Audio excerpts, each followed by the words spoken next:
Moving into Maple Street felt like winning a quiet lottery. After years of cramped apartments, thin walls, and landlords who never answered calls, I finally had a space that was mine. The house itself was modest, a single-story ranch with white siding, trimmed hedges, and a small backyard for Marley, my rescue dog. The rent was affordable, and for the first time in years, I felt the fragile sense of stability. The street was lined with mature maple trees that swayed gently in Spokane's summer breeze, casting dappled shadows across cracked sidewalks. Houses built in the 1950s had that familiar, comforting aesthetic. Neatly painted exteriors, porches with rocking chairs, and gardens tended with pride. Retirees tended their lawns with soft murmurs. Kids rode bikes in driveways, and dogs barked in the evenings. But everything always seemed contained, calm. My landlord had warned me about one neighbor. "Don't mind the house next door," he said casually. "Old guy lives there alone, keeps to himself." Mr. Douglas was a widower in his late 60s, and from the few glimpses I had seen of him, he fit the description perfectly. Hunched, gray-haired, glasses perched low on his nose. At first that seemed ideal. I liked quiet. I liked predictability. A neighbor who kept to himself seemed safe. I spent the first week unpacking boxes slowly, labeling shelves, arranging furniture. Marley explored every corner of the yard, sniffing bushes and circling trees. For a few days everything was ordinary, and I reveled in it.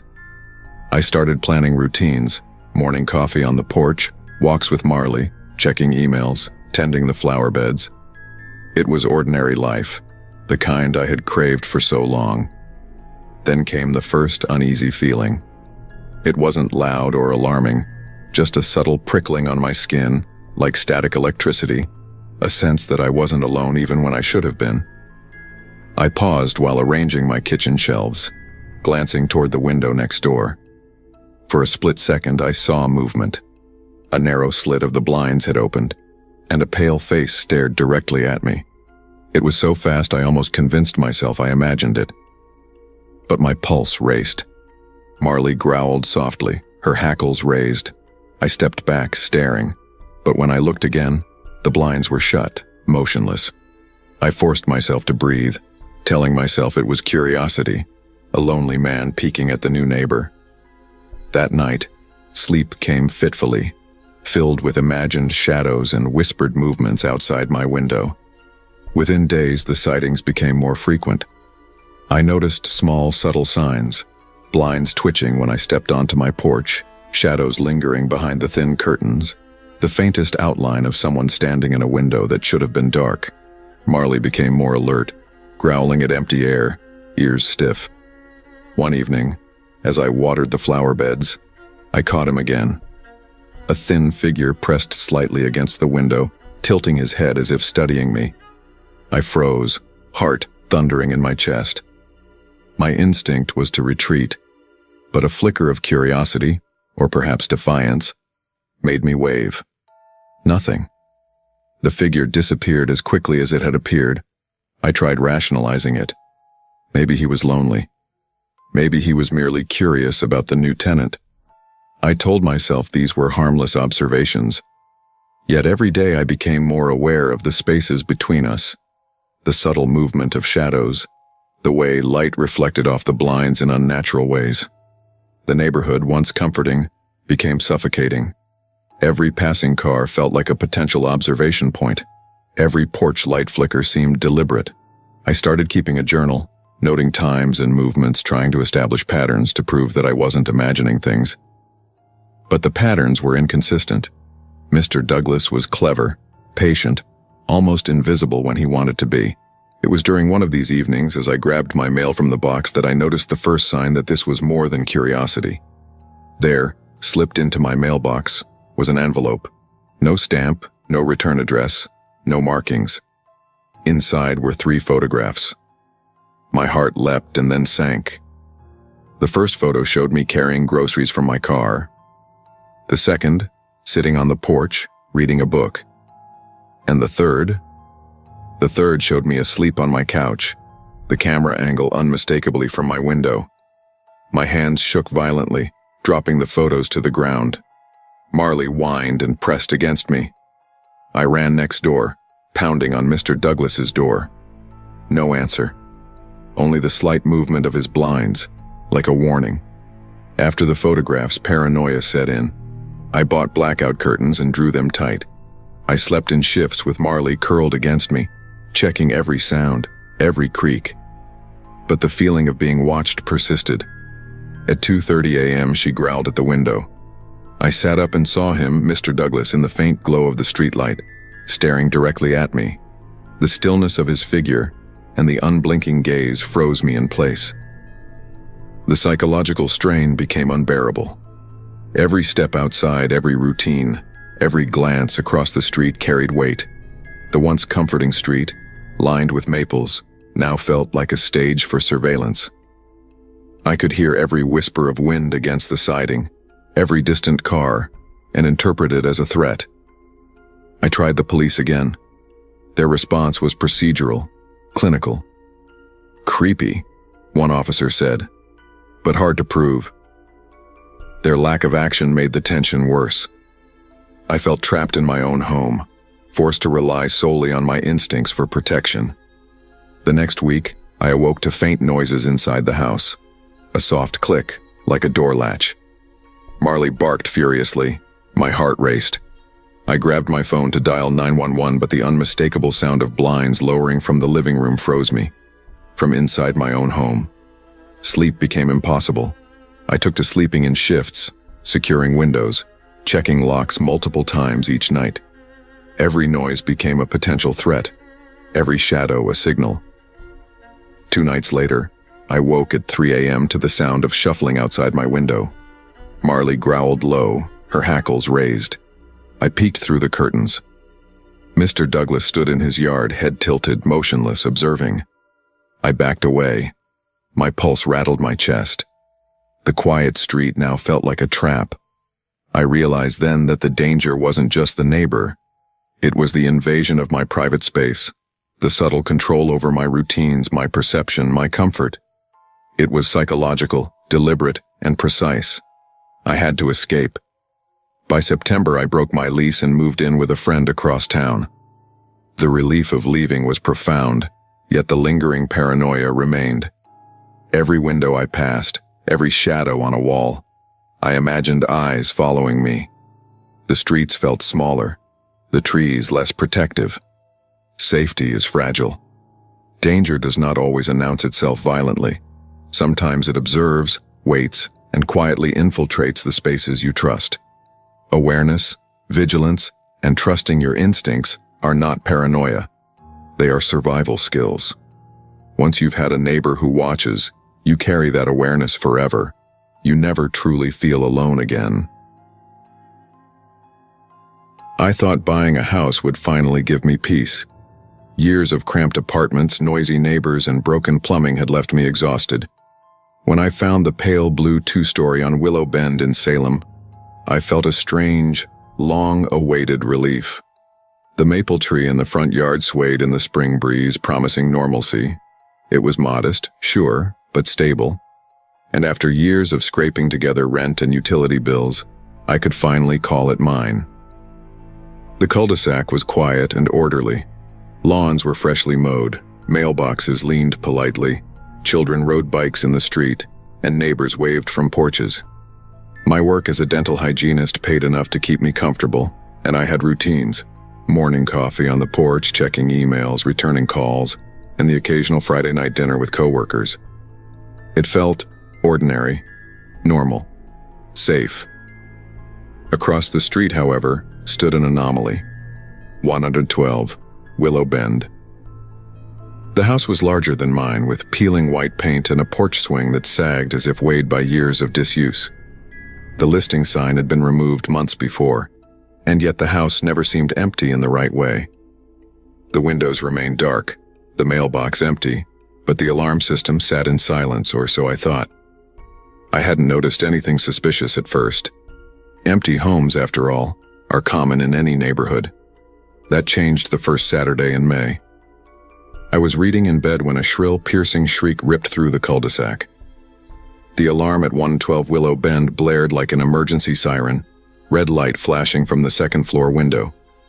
I froze, staring at the dark house across the street. The street was empty. No neighbors came out. No dogs barked. Just that awful, echoing alarm. It ended as suddenly as it began. I rubbed my eyes, telling myself it was probably a glitch or a false alarm. But when I mentioned it to Mr. Allen, the retired man next door, his reaction unsettled me more than the noise. "Oh, that house," he muttered. "Been empty for years. Kids sometimes mess with it. Don't worry yourself." I nodded, but his avoidance felt like a warning. Something about the way he spoke, hurried, like brushing off something serious, made the hair on my neck prickle. That night, I lay awake listening for sounds that weren't there, the alarm still ringing faintly in my mind. The disturbances started gradually, almost innocuously. At first it was the alarm again, this time at 1:42 a.m. I woke to the shrill tone vibrating through the night. My pulse raced. Peering through the blinds, I noticed the porch swing moving slowly, rhythmically, but no one sat in it. The swing moved like it was alive. My heart thumped in my chest. Sleep eluded me. I began jotting down the times, noting patterns. Always midnight to 4 a.m. Alarms lasting less than 5 minutes. And always the silence after. My neighbors never came out. I felt like I was being tested, watched. A few days later, while unloading groceries, I noticed him for the first time. A tall, thin man, gray shirt wrinkled and untucked, standing in the driveway of 112. Motionless, watching. My fingers froze around the bag handles. I forced a smile, attempting casual conversation. "Are you the new owner?" I asked. He didn't respond. Just turned and walked around the side of the house. When I glanced back, he was gone. My stomach twisted into knots. I called the non-emergency police line once, desperation seeping into my voice. "There's a pattern. Someone's triggering the alarm repeatedly," I explained. "We'll send someone," the dispatcher said politely. But no one arrived. The next morning, a note was tucked under my windshield wiper. "Stop calling. The house is fine." I hadn't told anyone except the dispatcher. Fear settled deep into my chest. The house on Willow Bend wasn't empty. By early June, the alarms were a nightly ritual. I attempted to catch whoever it was, sitting on the porch with my phone ready. At 2:27 a.m., the shriek began again. I lifted my phone to record, heart hammering. And then I saw it. A face, pale and expressionless, pressed against the second-floor window of 112, staring straight at me. I dropped the phone in shock. When I looked again, it was gone. My hands trembled, and I could barely breathe. That night, sleep was impossible. Every creak, every shadow, every gust of wind felt deliberate. A week later, I saw the gray-shirted man again. Only this time, he wasn't at 112. He stood in my yard, closer than before, head tilted, watching. I backed into my car, locked the doors, and waited until he vanished. The psychological strain became unbearable. I started checking every corner of my house, locking doors, double-checking windows. I felt trapped in my own home. The tension escalated one night when the alarm didn't come from 112. It came from my own house. My front door keypad flashed red, shrill tone echoing through every room. I grabbed the baseball bat from under the bed, shaking, and ran to the door. No one was there. Across the street, 112 sat dark, untouched. But the porch swing moved, back and forth. My stomach dropped. Fear had followed me home. It wasn't enough to avoid the empty house. The danger had crossed the line. I began documenting everything. Times, sounds, shadows, anything unusual. Each day became a blur of caution. Every passing car, every neighbor's glance, every stray noise made my heart pound. 3 months later, I sold the house, breaking even just to leave. I told friends it was the commute, the stress of work, the rain. But I knew the truth. Some alarms don't just warn you, they are the danger. And sometimes, the threat isn't across the street. Sometimes it waits inside. Trust your instincts. Normalcy is fragile. Safety isn't guaranteed, and sometimes survival means leaving behind what seems like stability to preserve your sanity. Leaving Los Angeles wasn't impulsive. I had been planning it for months because Evan Parker, my ex, had become an inescapable shadow. He wasn't violent in the traditional sense, no yelling, no hitting, but his manipulation was subtle, relentless, and invasive. Texts arrived by the dozen, often asking about nothing but making me feel accountable. Where are you? Who are you with? Send me a picture. He demanded passwords under the guise of trust. He monitored every interaction I had online. And slowly, imperceptibly, he eroded my sense of safety. The final straw came when I found a GPS tracker sewn into my backpack. Holding that tiny device in my hand, I realized the depth of his control. Evan wasn't just watching me. He was dictating where I could go, what I could do. I knew I had to disappear entirely. Portland felt distant enough, quiet enough, and anonymous enough to give me a fresh start. I rented a small apartment in a tired brick building on East Burnside called the Garrison Arms. 4th floor, creaky hardwood floors, tall windows, and a balcony overlooking the streetcar line. Rain-soaked streets, gray skies, and the muted hum of the city gave me a sense of calm I hadn't felt in years. I started to reclaim my life, painting at night, biking to the design studio downtown, and sleeping without checking locks every hour. The building was quiet, almost too quiet. Families on the 2nd floor, a graduate student above, and Caleb Wright in 3B. Broad-shouldered, mid-40s, glasses too small for his face, and he moved at odd hours. Sometimes the creak of his door would wake me at 2 a.m. Other times I'd see him shuffle past the lobby with a grocery bag at 11 a.m. His greeting was always gravelly, clipped. Evening. For weeks I thought nothing of him. He was just another neighbor. Then June arrived. A bouquet appeared on my doormat. White daisies mixed with red roses, Evan's signature. My chest froze. Tucked inside was a card. You look good in this neighborhood. My hands shook as I threw it in the dumpster. I tried to convince myself it was a misdelivery, a prank, but deep down I knew it wasn't. Later, I showed the footage from the tenant app to my coworker Sarah. Maybe a delivery mix-up, she said, sipping her coffee. Or a fan. Portland's full of weirdos. Her words didn't comfort me. That night I watched the footage again. A hooded figure entered at 2:16 a.m., dragging a left foot. Evan's old skateboarding injury caused him to limp the same way. My sanctuary felt fragile. Something had shifted and I wasn't ready for what was coming. The disturbances began almost imperceptibly. At first it was gentle knocks at night, too soft to be threatening but persistent enough to unsettle me. Shadows in the hall, floorboards creaking outside my door. I tried to convince myself it was stress or the age of the building, but the sensation of being watched never left. Caleb became unnervingly present. One evening, an apple rolled from my grocery bag under his door. He bent to pick it up and said, "You know, roses suit you better than apples." I froze. I hadn't told anyone about the bouquet. "Excuse me?" I asked, my voice tight. "Just saying," he muttered and disappeared back inside 3B. My anxiety escalated. I installed the chain lock I had avoided using, checked doors obsessively, and avoided lingering in the hallway.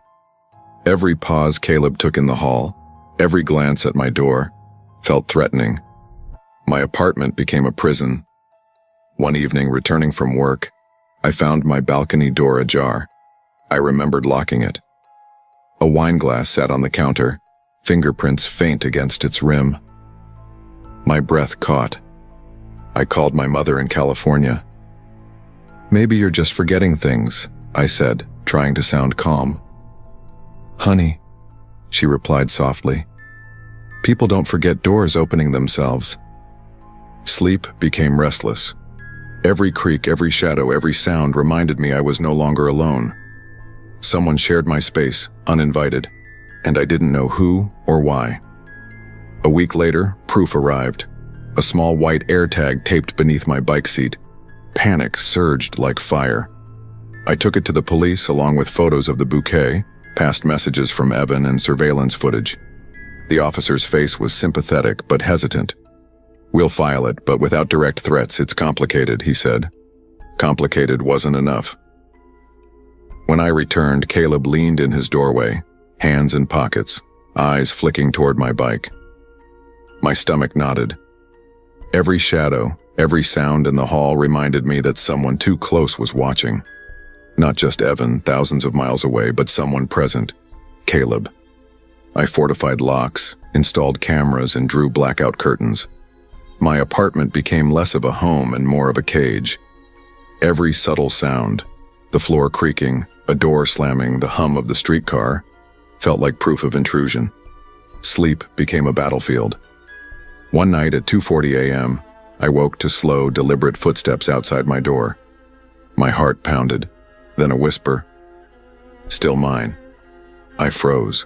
Evan? Caleb? The uncertainty was worse than certainty. Morning came, and Caleb greeted me in the hall, faint scent of roses trailing him. I didn't respond. My art changed. Colors drained from my canvases. Once vibrant and expressive, my paintings now reflected anxiety, fear, and vigilance. Every car on the street, every stranger in the building, every bouquet in a shop became a trigger. My sanctuary was gone. Months passed. I learned patterns, avoided certain hours, carried keys like weapons. Yet the psychological scars remained. I realized fear often comes not from known threats, but from the uncertainty of closeness. The ex you fled from, the neighbor across the hall, they can be equally threatening when boundaries are violated. Black sedans passing, footsteps in the hall, roses delivered to work. Everything reminded me how fragile safety truly is. Vigilance is not paranoia. Protecting yourself is necessary. Running isn't weakness, it's survival. And sometimes reclaiming your life means locking doors, installing cameras, and refusing to let anyone, however close, make your world small. I hadn't planned to return to Oregon. 12 years away felt like enough distance from Ashwood Lane, from the house I'd grown up in, from the memories that lingered in every corner. But life doesn't follow plans. A divorce, a failed freelance business, and months of scraping together rent in apartments with thin walls had left me with one option. My parents' old house at around 23 Ashwood Lane. Pulling into the cul-de-sac brought a rush of nostalgia. The tall firs at the edge of the street swayed in the October wind, casting long shadows over cracked driveways. Basketball hoops, weathered by sun and rain, still leaned slightly, and mailboxes bore the marks of years of use. For a moment, it felt like stepping back in time. But something was different. Several of the houses along the lane looked abandoned. Lawns overgrown, curtains drawn tight, peeling paint on doors. Driveways empty for weeks or months at a time. A quiet hum of unease settled over the cul-de-sac that I hadn't remembered from my teenage years. Yet I tried to convince myself it was nothing. An economic slump, families moving away. I parked in front of my old home, the autumn leaves crunching under tires, and grabbed the boxes from my car. The house itself had been empty since my father passed in 2007, when my mother moved to assisted living. Stepping inside, the familiar smell of old wood and faint mildew welcomed me. Dust motes danced in shafts of sunlight, and the quiet was profound. I set the boxes down and took a deep breath. For now, I was home. That night, as I carried the last box from the car into the kitchen, I noticed a flicker of light across the street. Number 19. Supposedly abandoned, glowed faintly from a porch lamp. The house had been empty all day, no cars in the driveway, shutters closed. Yet the light pulsed on and off as if signaling me. I stopped, gripping the box tightly, and blinked.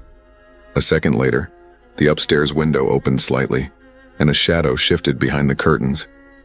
I shook my head. It must be a trick of the wind, or maybe a tree branch brushing against the glass. My pulse quickened as I carried the last box inside. I tried to settle, unpacking slowly, arranging the furniture, brewing coffee to calm my nerves. But the image of that shadow lingered, crawling in the back of my mind, refusing to fade. The next morning, an older woman appeared in my yard. Short, wiry, with piercing gray eyes that seemed to look straight through me. "You shouldn't have come back here," she said flatly. I blinked, startled. "Excuse me? Do you live nearby?" "Next door, number 25, she replied, her tone clipped. Then, lowering her voice, she added, "People move in, but they don't stay. You'll see." I pressed for more, trying to understand her meaning, but she only gave a thin smile and walked inside her house, the door closing with a faint click. Her sudden departure left me uneasy, my boxes suddenly feeling heavier in my hands. Over the next 2 weeks, the unease escalated. At exactly 11:30 p.m., lights in the supposedly abandoned houses flickered on. Living rooms glowed with a soft yellow light, and shadows paced across windows. By morning, the houses returned to stillness, curtains drawn, doors locked as if no one had been there at all. One evening, I took my trash out and noticed my mailbox door swinging open, though I hadn't touched it. Inside was a note, scrawled in block letters. "You look just like your father." My stomach twisted. Goosebumps ran down my arms. My father had passed over a decade ago, and the words felt like a ghost reaching out from the past. I tried to rationalize it. Maybe it was a prank by local kids. Maybe a neighbor with a twisted sense of humor. But the precision of the timing, the nightly lights, the note in the mailbox, made reason impossible. Fear settled into my chest like ice. Late October brought long nights and cold winds that rattled windows. One rainy evening, I was jolted awake by footsteps on the porch. Heart pounding, I crept to the window, parting the blinds carefully. A man stood at the edge of my yard, tall, dark hood pulled low, features obscured. He didn't move, didn't flinch. He just stared. I shouted, "Get the hell out of here!" But there was no reaction. His stillness was deliberate, like he was testing boundaries. Then he turned and walked toward by number 19. The house that had been lit on previous nights. The door opened silently, and he slipped inside as though it were already waiting for him. The following morning, I went to confront the gray-eyed woman at number 25. Her house looked lifeless. Curtains closed, mailbox stuffed with old flyers. When I knocked, no answer. Peering through the window, the living room appeared empty, stripped bare. But I had spoken to her just days ago. Confusion and fear twisted inside me. Halloween arrived with a pale moon and cold wind cutting across Ashwood Lane. Determined to understand what was happening, I stayed up late, watching from my porch. Around midnight, murmuring voices reached my ears. Layered, indistinct, almost hypnotic. They came from across the street, from number 19. I grabbed a flashlight and stepped outside. My own house remained dark, but every other abandoned home on the lane glowed. Figures stood stiffly inside, facing the windows, all looking toward me. The movements were unnatural, mechanical, as if rehearsed. I trained the flashlight on number 19. For a fleeting second, a face stared back at me from the upstairs window. My father's face, impossibly alive, pale and solemn. The beam wavered, and when I looked again, it was gone. Fear became a physical force, pushing me back inside. I locked doors, drew curtains, and tried to convince myself it was a hallucination. Yet deep down, I knew it wasn't. That night I packed quickly. Clothes, essentials, Marley's leash, everything I could carry. By the first pale light of dawn, I was driving away from Ashwood Lane, leaving the cul-de-sac behind. The houses, abandoned on paper, had awakened in ways I could not explain. Later, I tried to look up property records. The entire cul-de-sac was listed as foreclosed, marked for redevelopment. No recent sales, no occupants, nothing. And yet, the memory of those glowing windows, of the figures facing me from every house, remained. Safety is not guaranteed, even in familiar places. Sometimes the threat comes from the spaces we assume are empty, from the silence we trust. Awareness and vigilance are not paranoia. They are survival. And once a place like Ashwood Lane has watched you, that feeling never truly leaves. You carry it, quiet and insistent wherever you go. Moving to Queens had felt like a fresh start. After a messy breakup that left me questioning every choice, I wanted an apartment that felt lived in, secure, and a little lively. The old red brick walk-up on the 34th Avenue seemed perfect. Families lived below, college students shared units next door, and Mr. Salazar, the landlord, was a genial older man who always had a story to tell about the building's history.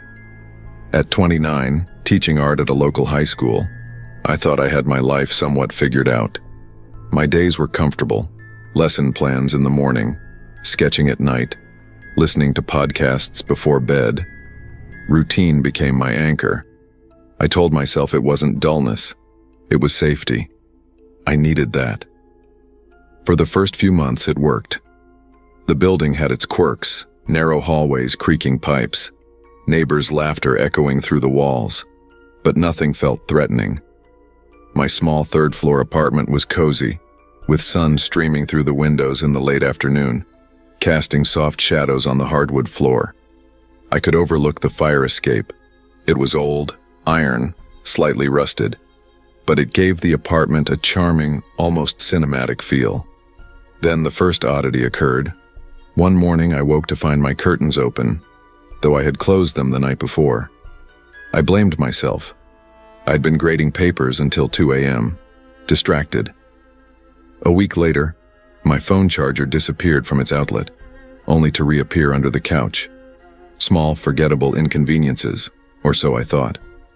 By mid-July, the minor incidents intensified.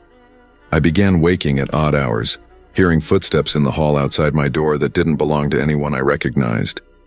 My apartment, once a sanctuary, now felt like it had its own rhythm, a life I didn't control. The final warning came at 3:17 a.m., when the world felt thick with heat and humidity. I woke to a damp smell in the air, mildew clinging to corners of the room. My bed was empty, but not because I had left it. My front door was ajar. I froze. Heart hammering, I grabbed the kitchen knife, inching toward the living room.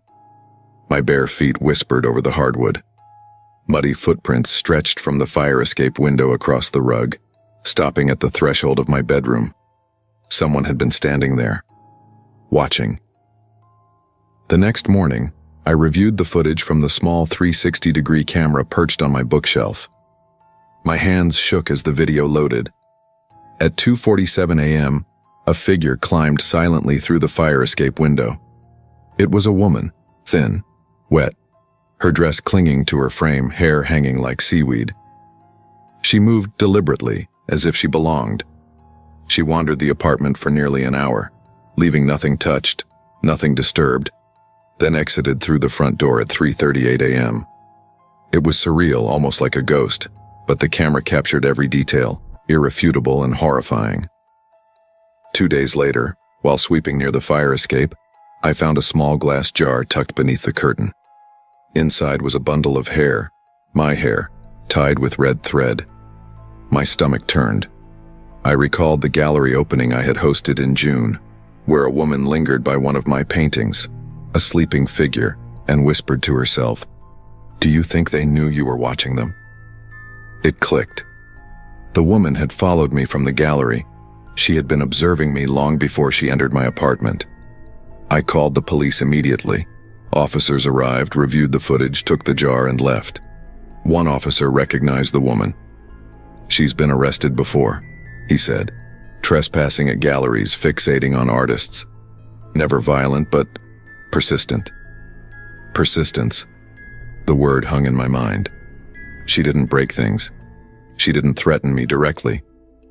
But the effect was the same. My sense of safety vanished. Emily Chen, my neighbor next door, knocked after the police left. "I've seen a woman in the courtyard at night," she whispered. "Just staring at windows. Thought she was a squatter. Maybe it's her." Her words confirmed my fear. This wasn't random. This was deliberate, calculated. She knew the building, the hallways, the fire escape. Every creak and shadow became a threat. I could no longer relax, no longer sketch. My apartment, once my refuge, now felt like a cage. Nightly, I lay awake, listening. Pipes groaned, wind rattled the fire escape, footsteps echoed faintly in the courtyard. Every noise made my heart pound. I installed locks, window bars, motion lights, but none of it felt sufficient. The presence was psychological, invasive. The woman didn't need to touch anything to take control. Weeks passed. I could no longer sleep through the night. My sketchbook, once a source of joy, now collected dust. Each page reminded me of being watched, of my life turned into someone else's obsession. One evening, I stepped onto the fire escape to get air. Below, the courtyard was empty, yet I felt her presence. The shadows seemed to stretch toward me, and for a moment I thought I saw her in the corner, vanishing the instant I blinked. I realized then that no amount of precautions could remove the fear she planted. This wasn't just about trespassing. It was control, intrusion, a quiet assertion that she could enter my life unnoticed, unseen, yet omnipresent. I reached out to friends, to family, but no one could grasp the insidiousness. "Maybe move," someone suggested casually. I laughed bitterly. Yes, leaving would solve the immediate threat, but she had already claimed my sense of security. She had left a mark that followed me. By fall, I broke my lease. I left furniture behind, items I had cherished, memories embedded in every corner. I moved across town to a newer building with cameras and digital locks, trying to reclaim a sense of normalcy. But it didn't fully work. I avoided eye contact with neighbors, shivered at creaks, checked locks obsessively. I had learned a terrifying truth. Sometimes the real danger isn't loud or obvious. Sometimes it's the quiet neighbor, the one who never argues, never bangs on walls, never draws attention, the one who watches. Vigilance matters, even in familiar spaces. Trust must be earned, and safety is never guaranteed. Sometimes the quiet ones are the ones observing, studying, learning every pattern, and until they are discovered, their presence remains your unseen shadow. Being cautious isn't paranoia, it's survival. And once someone has invaded your life so completely that fear lingers, shaping every decision, every glance, every locked door. Moving to Portland, Maine was supposed to be the beginning of something new. After months of planning, I finally left, Derek asked my emotionally manipulative ex behind. I still had scars from our relationship, constant jealousy, late-night texts demanding explanations, and a sense that my entire life was being monitored. For months, I felt like I was losing my own mind, questioning my choices, my friends, even my own memory. Moving to 912 Seawall Lane, a corner unit of a small 4-home townhouse complex near the waterfront, was my lifeline. The cul-de-sac was quiet, the kind of place where neighbors waved from windows and leaves scattered along narrow driveways. The corner unit gave me privacy, and number 11, the neighboring unit, had been vacant for almost a year. Its blinds were always drawn, and that empty space provided me comfort I didn't realize I needed. My work as a UX designer allowed me to set my own schedule. Most days I woke early, made coffee, and watched the rain hit the roof while answering emails and attending client Zoom meetings. Evenings were mine, sketching, reading, or taking slow walks along the foggy waterfront. Portland in the fall was beautiful, its gray skies and autumn rains soothing in a way that masked any distant city noise.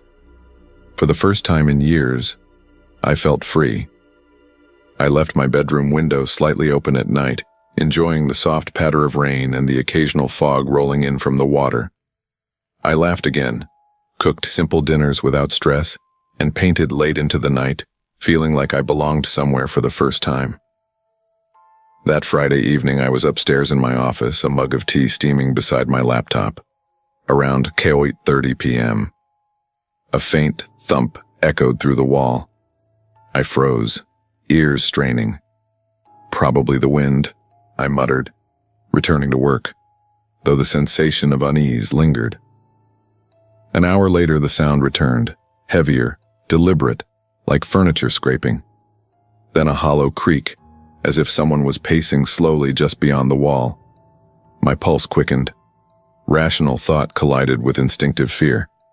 By 9:30 p.m., I heard a faint click, the door of number 11 opening and closing silently.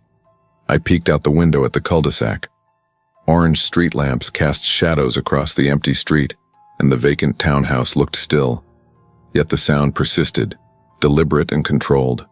My hands shook as I locked my door, whispering, "It's empty. Nobody lives there." At 10:00 p.m., the whistle began, slow, deliberate, and eerie, each note drawn out in a taunting rhythm. I froze. It was inside my apartment now, echoing through the hall. I pressed my ear to the door. Silence outside. Just rain. Then the whistle returned, closer, creeping along the walls. I considered calling 911 immediately, but hesitation rooted me. I wanted proof, wanted to understand before alerting authorities. I grabbed a kitchen knife, crept down the stairs, barefoot, heart hammering. The whistling grew louder, deliberate, almost casual, as if mocking my presence. It emanated from my living room, my sanctuary, my home, felt violated. And there he was, a man sitting calmly in my armchair, hands on knees, body still, whistling the same slow, hollow tune. My gaze caught the glint of metal, a gun resting on his lap. His eyes never met mine. He didn't flinch or react. He existed as though I were invisible. Fear rooted me. I wanted to scream, but my voice failed. Then adrenaline surged. I bolted, pushing past the intruder, bursting through the front door into the pouring rain. Each step splashed puddles, the whistle echoing behind me, drifting down the cul-de-sac like a predator following its prey. At the far corner, I called 911, trembling. "Someone's in my house. He has a gun. Please hurry." Minutes later, officers arrived. The man was found sitting calmly in the vacant neighbor's unit. The gun lay beside him. No explanation, no resistance, no acknowledgement of my presence. A drifter, mentally unstable, no criminal record, no ID, no motive. They didn't know. Even after the police left, the fear remained. Every creak, every gust rattling the shutters reminded me of his calm intrusion. The rain, once comforting, now masked an unseen menace. For days I stayed with friends. I couldn't return to Seawall Lane. My mind replayed the man's serene, deliberate movements over and over. I felt violated, unsafe in ways I had never known. Sleep was fractured by dreams of that hollow whistle. I imagined him sitting in my armchair, patiently waiting, unhurried, untouched by fear or consequence. Even mundane routines became triggers, checking locks, ensuring windows were closed, testing door handles. Portland's autumn rain, once soothing, now brought unease. Each raindrop against the roof sounded like his presence. Each shadow in my peripheral vision a reminder that calm can conceal danger. I realized how subtly one person could claim control over another's life without a word, without confrontation. That realization terrified me more than the physical intrusion itself. The fear lingered, altering how I interacted with my environment, how I trusted neighbors, how I walked the streets at night. Eventually, I found a new apartment, modern, reinforced, far from Seawall Lane. Doors locked digitally, cameras in the hallways, windows secured. Slowly, I began reclaiming my life, though caution became permanent. I left the cul-de-sac behind, but the memory of that night, the calm, deliberate presence of a stranger whistling in my living room, never faded. I began small acts to regain control. Lights left on, doors double-checked, blind cords tied to prevent accidental openings. The rituals felt absurd, but each act of control restored fragments of peace. 2 years later, I still dream of the whistle. It creeps into my mind when walking quiet streets or passing dark windows, a haunting echo of intrusion I cannot unhear. The experience left me with a stark truth. Safety is fragile. Calm, controlled people can pose threats as great or greater than those who are loud and aggressive. Subtlety, patience, observation, they all amplify the danger.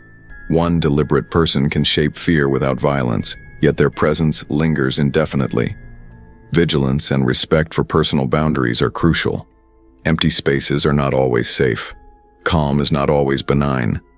And sometimes, the quietest intruder, the one who moves with patience, observation, and control, leaves the deepest mark. Awareness, precautions, and trust in instincts are your strongest defenses. Because once the barrier between safety and threat is crossed, the world will never feel quite the same. I had been a rural mail carrier in Hollow Creek, Vermont for over 15 years. It was a quiet, predictable life, exactly the kind I liked. I knew nearly every resident by name, their dogs, their routines, even the birthdays of their children. Delivering letters and packages was more than a job. It was my way of keeping the township connected, a rhythm I relied on as much as the sunrise itself. September in Hollow Creek brought the harvest. Mist hugged the fields, curling around the maple forests like a soft gray blanket. The gravel roads twisted across miles of farmland, past homesteads scattered like forgotten islands. I'd been delivering along Maple Hollow Road for years. It took about 2 hours to complete the loop, stopping at familiar porches, exchanging a nod with farmers who rarely ventured beyond their gates. That morning, the air smelled damp, earthy, tinged with the faint sweetness of fallen apples. I drove my old postal van along the winding road, waving to a few early risers in their driveways, waving back as I approached the John Grayson farm. Something felt off immediately. The mailbox overflowed with letters and parcels, some tipping to the ground. I knocked on the front door. Silence. Light pushed through the thin curtains, and the knob turned under my hand. Unlocked. The kitchen was empty, the table set for breakfast. 2 mugs, cold porridge, newspapers scattered. Not a soul. A shiver ran down my spine.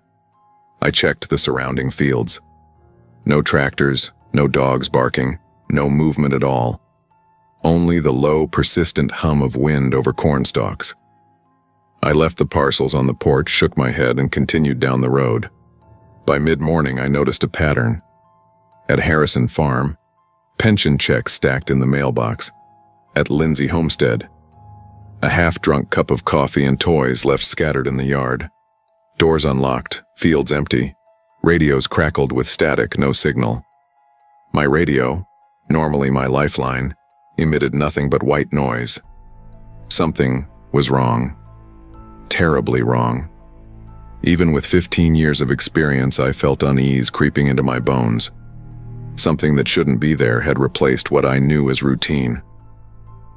By noon, 12 homes along my route were abandoned. Mailboxes swung in the wind, front doors ajar. Inside, kitchens were set for meals never eaten. Newspapers lay open on tables, dishes unwashed. Toys lay scattered in yards as if children had vanished mid-play. The silence was oppressive, heavy.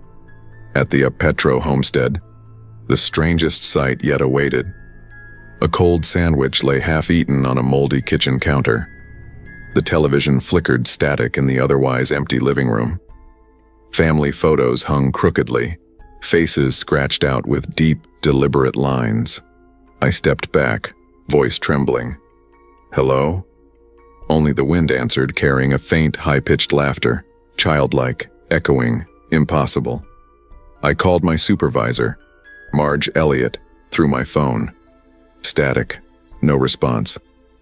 I drove toward Hollow Creek proper, hoping for confirmation or a sign I had lost touch with reality. Every turn revealed more empty homes. By the time I reached what should have been the last few farms, panic had clawed its way up my throat. Every familiar sight, my decades of deliveries, the roads I had memorized, felt alien, as though Hollow Creek itself had shifted. I returned to town, seeking answers. Marge looked at me with a mix of confusion and concern. "Ethan, those farms don't exist, haven't for 5 years, bulldozed, industrial land now," she said. "What?" "I drove past them today. I delivered mail. I saw people, children, families," I stammered. Her face softened. "Ethan, I'm not saying you're imagining, but those roads aren't on any current map. They're gone." Determined, I grabbed my camera and drove back the following day. The fields looked normal in the bright sunlight, but shadows moved oddly, and the wind carried whispers too faint to understand. Where the Grayson home had been, there was nothing but tilled earth. Empty, silent fields stretched for miles. I drove slowly, snapping photos, listening. Somewhere behind the trees, faint laughter echoed. Low murmurs, soft footsteps, the hum of a life that shouldn't exist.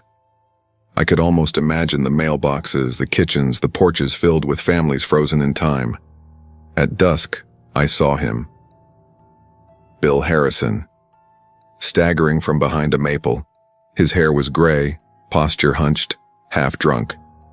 "They vanished," he said, voice shaking. "One harvest night, decades ago.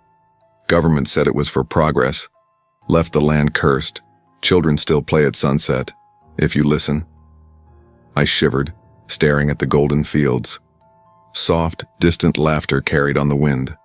The air felt heavier, as though the land itself remembered every life uprooted. Every step I had taken, every delivery I had completed for years, had been an illusion tethered to memory.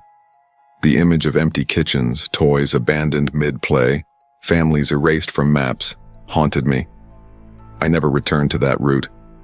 I transferred to another township, leaving the undelivered mail in my basement, unable to discard it. On quiet nights, the wind carries echoes, children laughing, mailbox lids clanging, footsteps along roads long vanished. Hollow Creek had erased its residents, but the land remembered. I learned that memory and routine can deceive even the most grounded minds. That what feels real, your familiar route, the faces of neighbors, the comfort of a rhythm, can be taken in an instant. Sometimes, the world we know is fragile, and the things we take for granted, families, routines, places, can vanish without warning. We must hold close what is real, trust instincts, and never ignore the quiet signs that something is wrong. The silent fields of Hollow Creek were a reminder. Emptiness can have a memory, and sometimes it whispers. I had spent years bouncing from one cramped apartment to another in the city, paying rent that felt like a small mortgage for spaces barely bigger than closets. When I finally purchased a modest ranch-style home on 45 Willow Lane, in the quiet suburb of Cedarwood, Ohio, it felt like a personal victory. At 27, I craved independence. A yard I could mow, a small garden to nurture, and evenings free from intrusive roommates. The neighborhood was exactly what I had imagined. Oak trees lining the streets, manicured lawns, and the faint hum of distant traffic from the main road.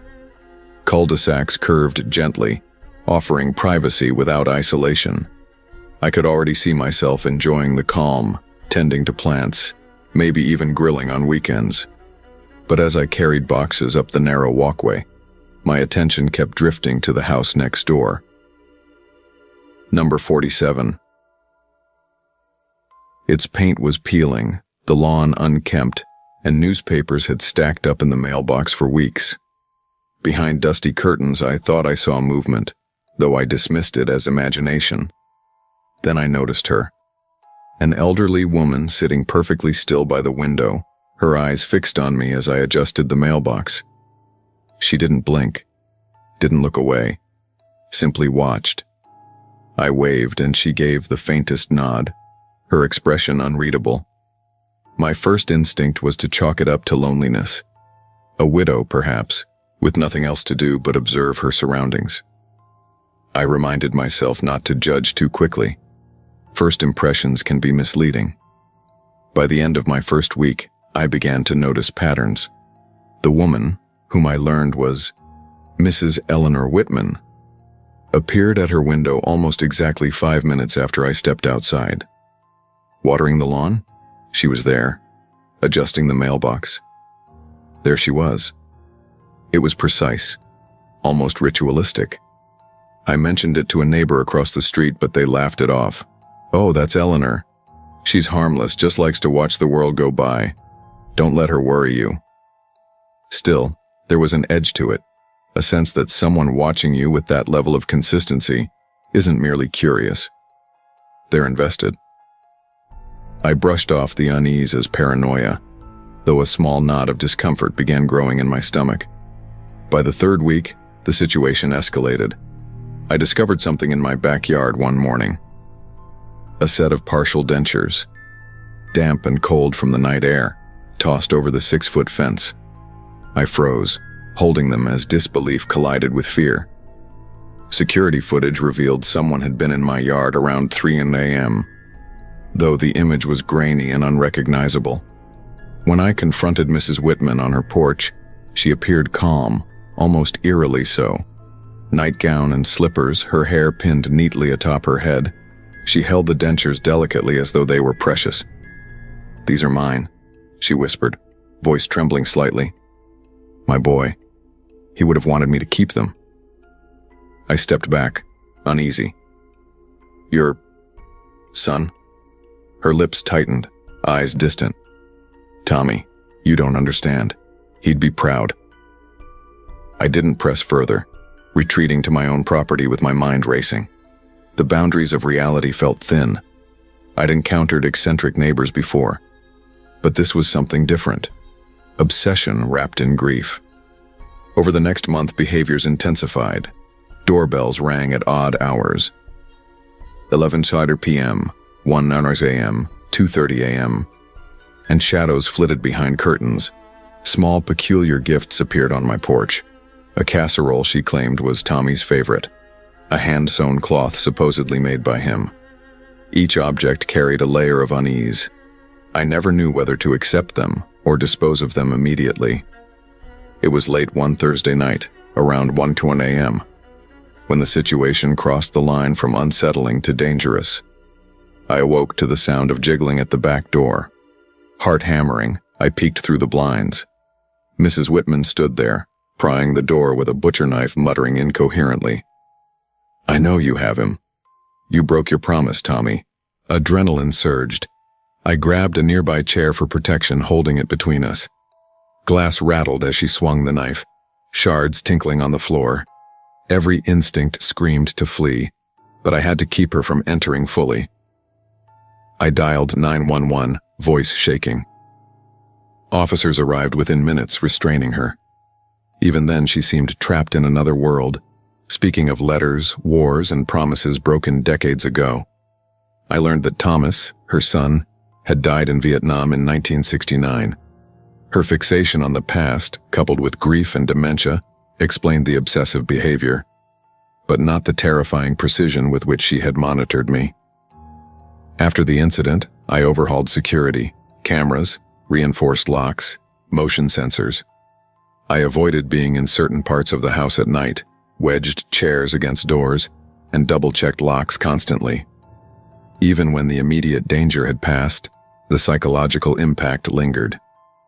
Shadows, faint sounds, unblinking eyes at distant windows, all became triggers. Friends and neighbors offered sympathetic but dismissive advice. She didn't mean harm. Perhaps. But when someone has watched your every movement for weeks, sometimes harmlessness isn't enough. I sold the house 6 months later at a loss, leaving behind the yard, the garden, even small furnishings. Cedarwood, once a quiet haven, had shrunk into a claustrophobic, threatening place in my mind. Years later, I still flinch at unblinking eyes, avoid prolonged exposure to old neighbors' windows, and double-check doors even in the safest spaces. The ordeal taught me something crucial. Appearances can deceive, and grief or obsession can blur harmless eccentricity into danger. Sometimes the people who watch quietly are not just lonely, They are trapped in memories that invade the present. We must respect personal space, but also trust instincts. Precaution, vigilance, and attention to subtle warning signs can be the difference between safety and harm. Cedarwood taught me that what feels familiar and safe can conceal unseen dangers. The moral is simple. Always trust your instincts, and never underestimate the quiet observer next door.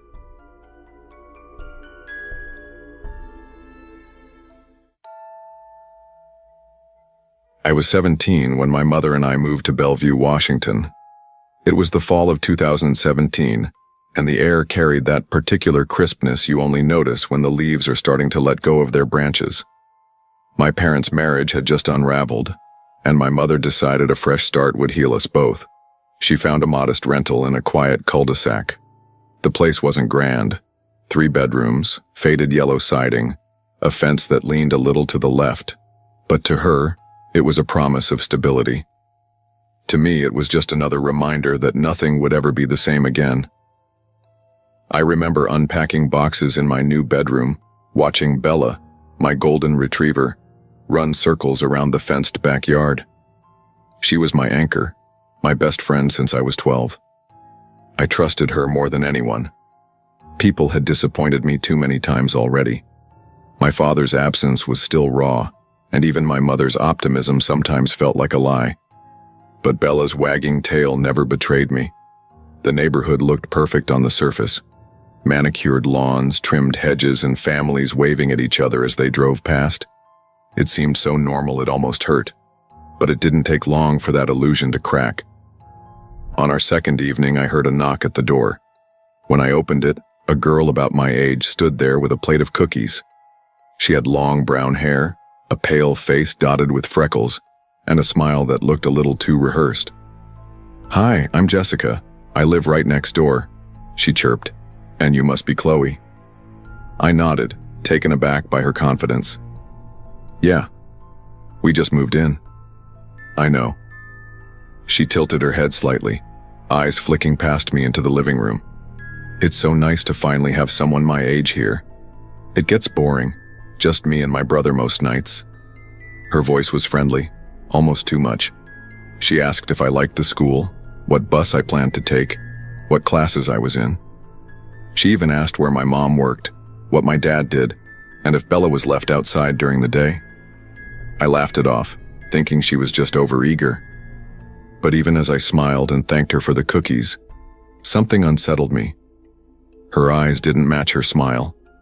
They lingered too long, sharp and curious, like she wasn't just making small talk, like she was studying me. That night, as I sat on my bed scrolling through my phone, I heard a faint whistle outside. Bella's ears perked up. She padded to the window and growled softly.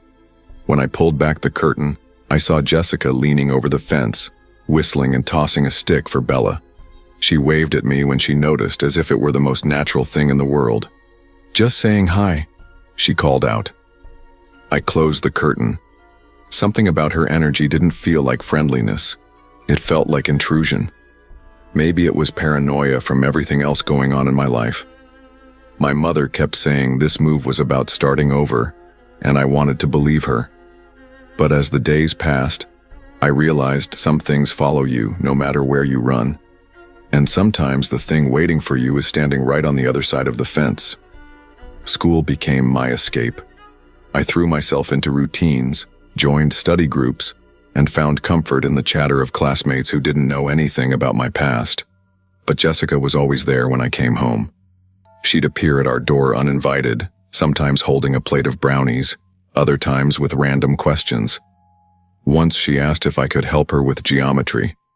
Another time she wanted me to go on a walk late at night because she was too scared to go alone. I tried to be polite at first. After all, she was my neighbor, and I didn't want to start problems. But the more time I spent around her, the more I noticed her intensity. She'd lean in too close when she spoke. She'd memorize things I'd casually mentioned, like how I always drank chamomile tea before bed, or that my mom worked until 6 most nights. One afternoon as I came home from school, I saw Jessica sitting on our porch steps with Bella.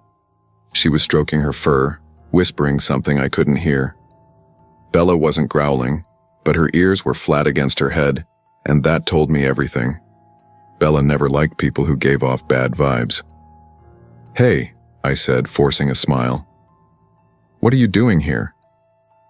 Jessica looked up, her face lighting up as if she'd been caught in something innocent. "Oh, Bella was just lonely. I figured I'd keep her company." I forced a laugh, but my stomach twisted. Bella wasn't lonely. She had her toys, her bed, her routine. She didn't need Jessica. After that, I started avoiding her. I ignored her texts, which grew in number every day. They started simple. "Want to hang out?" "You never answer anymore." Then they shifted. "Fake friends don't last." "I saw you leave this morning, didn't even wave." By the time she wrote, "Bella looks so cute sleeping near the window. Be careful, some people might take her." I felt my chest lock with fear. She couldn't have known that unless she'd been watching.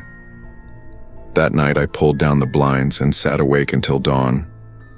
Bella slept on my bed, her body warm against mine, her breathing steady. But I couldn't shake the feeling that someone was outside standing in the shadows waiting. When I told my mom, she brushed it off. "Jess probably just wants a friend. Maybe she doesn't know how to show it right." But I knew the difference between clingy and dangerous, and Jessica was tipping the scale. The real breaking point came one chilly November evening. I had stayed late at school for a project and came home around 6. When I opened the gate, Bella came limping toward me, whining. My heart dropped. I rushed her to the vet, who said she'd been struck hard, maybe kicked. There were no broken bones, but the injury was deliberate. Someone had hurt her. Driving home, my hands shook on the steering wheel. I wanted to believe it was an accident, but the image of Jessica in my yard, whistling at Bella, haunted me. I confronted her the next day. She was sitting on her porch sipping a soda. "Did you hurt my dog?" I demanded. Her eyes widened and she laughed. "What? No. Chloe, I'd never... Why would you think that?" "Because you're always in my yard," I snapped. "You're always around when you shouldn't be." Her face shifted. For a split second, the cheerful mask cracked. "Maybe if you were a better friend, I wouldn't have to show up uninvited." The words hit me like ice. I turned and walked away, Bella tugging at her leash. That night, I heard footsteps on gravel outside my window. Bella growled low in her throat. I pulled the blinds shut and sat frozen, listening. At 2 a.m., I woke to a soft tapping sound. My stomach dropped. Peeking through the blinds, I saw a figure in a hoodie standing in the yard, staring up at my window. My breath caught. I dialed 911, whispering to the operator. Bella barked, her teeth bared, ready to protect me. By the time the police arrived, the figure was gone. They searched the yard, found the fence gate ajar, and told us to be careful. "Get some cameras," one officer advised. I wanted to believe it was just a prank, a random trespasser, but deep down I already knew the truth. It wasn't random. It was next door. My mom finally agreed to install cameras. The system recorded both the front and backyard. For 2 nights, nothing happened. I started to wonder if maybe I was imagining the worst. On the 3rd night, we saw him. Tyler, Jessica's older brother. The footage showed him crouching near the fence, tossing something into the yard. When I checked the grass the next morning, I found raw meat. At first it seemed harmless, until I noticed glints of glass embedded inside. I felt sick. Bella had sniffed it, but thankfully hadn't eaten it. We called the police immediately. They reviewed the footage, and within hours, Tyler was arrested for stalking, harassment, and animal cruelty. Jessica cried when they took him away. She came running over, mascara streaking down her face. "I didn't know," she sobbed. "Chloe, I swear I didn't know he was doing this. He told me you were his friend." I stared at her, but the words felt hollow. She had been there all along, asking questions, watching, making excuses. Maybe she hadn't known every detail, but she knew enough. And she chose to stay silent. After Tyler's arrest, the cul-de-sac never felt the same. Neighbors whispered, pretending to be shocked. but part of me wondered how many of them had noticed the strange behavior and looked the other way. Bella recovered slowly, limping for a while before regaining her energy. But I never let her out alone again. I couldn't. At night, even with Tyler gone, I struggled to sleep. Every creak of the house made me sit up. Every shadow outside the blinds made me freeze. The comfort of suburbia had been ripped away, leaving only the raw truth. Evil doesn't always come from strangers lurking in alleyways. Sometimes it's the house next door, waving at you over the fence, smiling with cookies in hand. Eventually, Mom and I moved again. We found an apartment where neighbors shared walls but not lives. The anonymity was a relief. No one asked too many questions. No one lingered at the fence. I still think about Bellevue sometimes, about Jessica and her brother, about the way trust can turn into terror when you least expect it. The moral I carry is simple. Not everyone who greets you with a smile has good intentions. Some people wear friendliness like a mask, hiding something darker beneath. And it's better to trust your instincts than to give the wrong person the benefit of the doubt. Because sometimes the real danger lives right next door. I was 21 when I finally thought I'd figured things out. College life in Madison wasn't cheap, and my old apartment had been draining every dollar I made from my part-time job at the campus bookstore. The walls there were paper thin. The neighbors partied every night, and I could barely think, let alone study. When my lease ended, I promised myself I'd find something quieter, something better. The place I landed seemed like a dream at first. It was a small brick apartment complex tucked behind a row of maple trees that turned fire red in autumn. The rent was cheap, the streets were quiet, and most of the tenants were older couples or families with little kids. My unit, 3A, had a tiny balcony, just enough space for a chair and a plant. I thought I'd finally found a place where I could breathe, study, and focus on finishing my degree without distractions. That was before I noticed the man in 3B. He moved like a shadow. I'd see him sometimes on his balcony standing perfectly still, facing outward, as if he were staring at something miles away. Other times I'd pass him in the hallway. He was tall, thin, with pale skin and dark hair hidden under a hood he seemed to wear no matter the season. He never spoke, never waved, just stood there.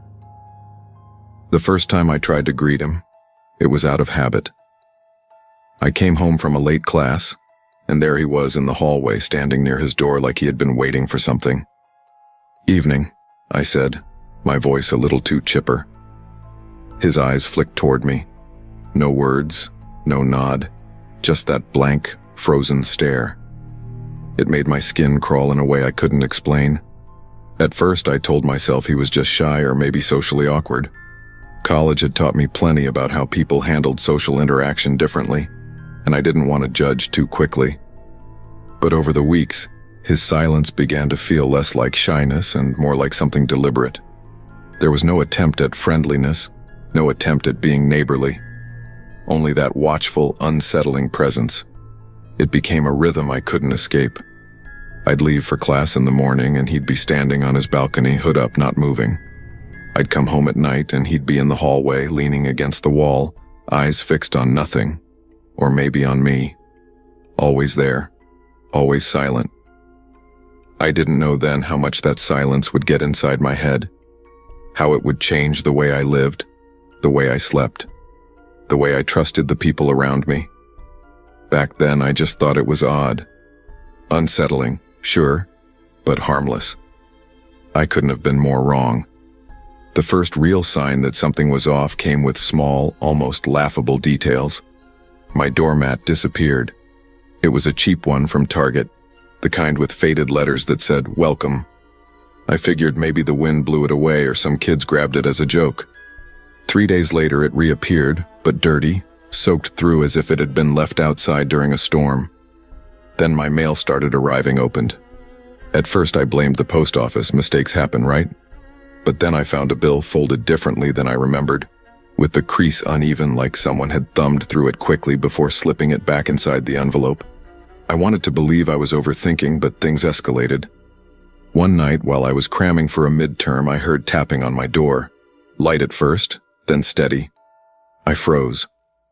Bella, my dog back at my parents' house, wasn't here to comfort me, just silence. I crept to the peephole, heart thudding, but the hallway was empty. I tried to laugh it off the next day, telling a friend at the library, "Guess I'm just psyching myself out." She shrugged and said, "Maybe it's just the building settling."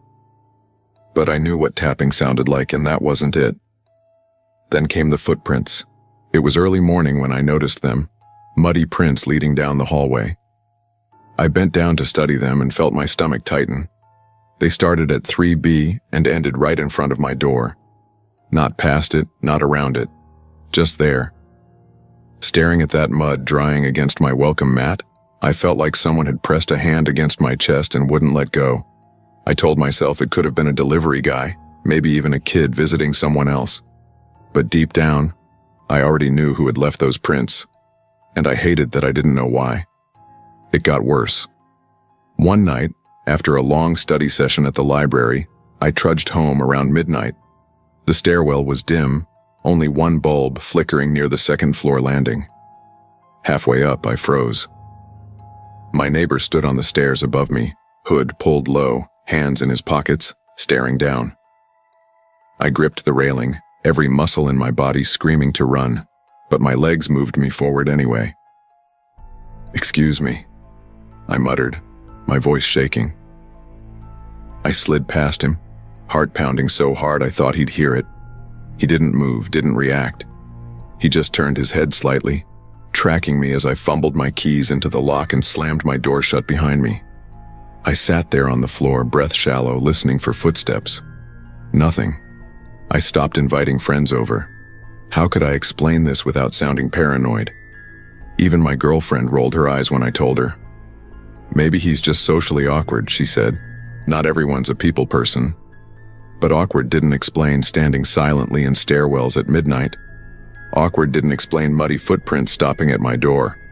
Awkward didn't explain the doorknob. One morning I reached for my door handle to head to class and it was damp. Not from condensation.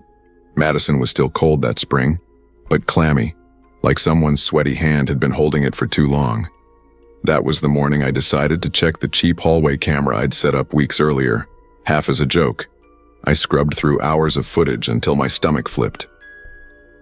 2:47 a.m.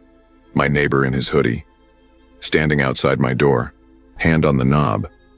He didn't jiggle it, didn't push, just stood there for nearly 5 minutes, gripping it. Then he let go and walked silently back into 3B. I couldn't breathe. My hands shook as I replayed it, hoping I was wrong, that it was some trick of the light. But it was him. It was real. And it was terrifying. I took the footage to the building manager. She was an older woman who lived on site and prided herself on knowing everyone. When I showed her, she frowned but shrugged. "I'll talk to him," she said. He probably didn't mean anything by it. Didn't mean anything? Who grips their neighbor's doorknob at 3 in the morning for 5 minutes straight? The police weren't any better. I filed a report, showed them the footage. They nodded sympathetically, but the officer said, "Until he actually tries to break in, there's not much we can do." So I bought extra locks, door alarms, a wedge for the bottom of my door. My apartment became a fortress, but it didn't help me sleep. Every creak jolted me awake. Every shadow in the hallway camera made my chest tighten. And still, he was always there. On the balcony, staring straight ahead. In the laundry room, standing silently until I left.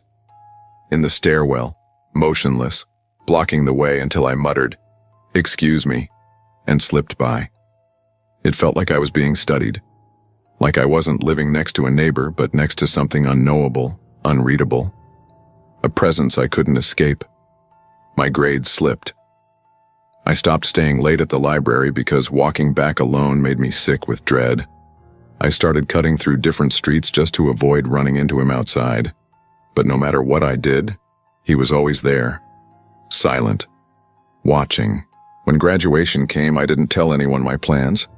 I packed in the middle of the night, moving box by box into my car. I didn't want him to know. I didn't want him to see me leave. As I loaded the last bag, I glanced up at the building. His balcony light was on. A shadow stood there still as ever. I didn't wave, didn't look twice. I just drove away.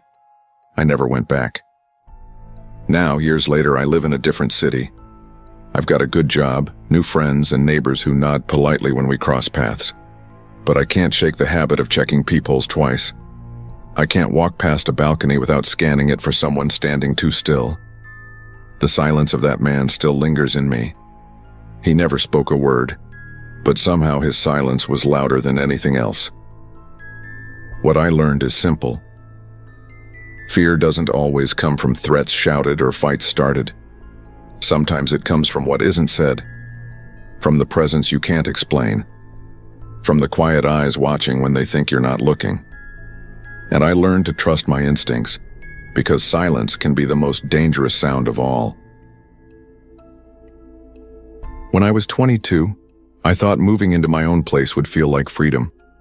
I had just finished another draining semester at community college while working back-to-back shifts as a barista downtown.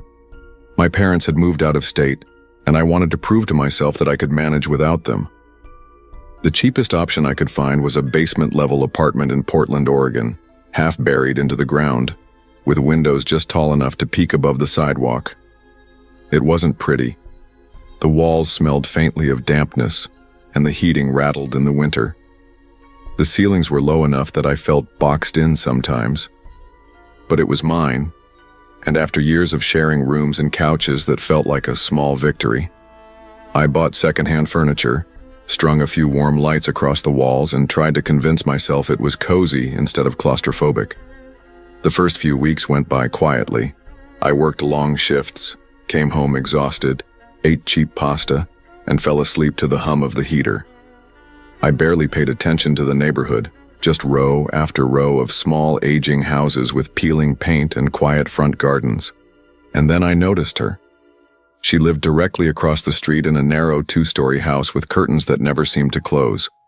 Every evening when I walked home, I saw her framed in the window. A woman in her late 30s, maybe early 40s, with dark hair pulled back tight and a pale face lit by the glow of her living room lamp. She didn't smile or wave. She just watched. At first, I told myself it was nothing. People look out windows all the time. Maybe she was bored, maybe lonely. But when our eyes met, I raised a hand awkwardly, trying to be polite. She tilted her head, almost curious, but she didn't wave back. She kept staring until I ducked inside. It unsettled me, but I brushed it off. I was tired, overworked, probably imagining the tension in her gaze. That was what I told myself. But I couldn't shake the feeling that every time I stepped outside, someone was keeping track. One rainy evening, I was juggling groceries at the gate of my little basement garden when I heard a voice behind me.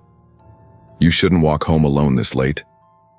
I turned so fast that one of my bags tore open, cans clattering onto the wet ground. She was standing at the edge of the garden, the woman from across the street. Up close, she looked older than I'd thought. Late 30s, maybe, but her eyes were sharp, almost too alert. "I'm Diane," she said softly, with a faint smile that didn't quite reach her eyes. "I live right across from you. I see everything from my window." It was such a strange way to introduce yourself that I didn't know how to respond. I forced a polite smile. "Thanks, I'll be careful." I gathered my groceries quickly and went inside, locking the door behind me. I told myself she was just lonely. Portland was full of people who lived quietly, drifting through their routines. Maybe she didn't mean anything by it, but Diane started showing up more often after that. She'd knock on my door at odd hours with flimsy excuses. "I saw your lights flicker. Are you okay? I heard you coughing. Do you need medicine?" Sometimes I'd open the door and no one would be there. Then I'd glance across the street and see her, standing in her window, watching. Always watching. I tried to convince myself I was overreacting, but every knock, every glance out the window made me more aware of her presence. She wasn't just a neighbor anymore. She was a constant shadow in my life. And the longer I lived there, the darker that shadow became. It was the little details that made my stomach twist. One evening, Diane caught me outside and said, "Your shift ended early today, didn't it? I saw you come home at 3:17. You looked tired." I froze. I hadn't told anyone my schedule. I hadn't even texted my friends. For her to know the exact time I walked through the gate meant she'd been watching every moment. Another time I came home to find a bouquet of flowers on my doorstep. No note, just fresh roses tied with string. Later that night, I discovered a letter slipped under my door in looping handwriting. "You don't need to feel alone anymore. I'm here. Always watching. Always caring." My hands shook as I read it. I tried to confront her the next day, cornering her as she stood outside her house.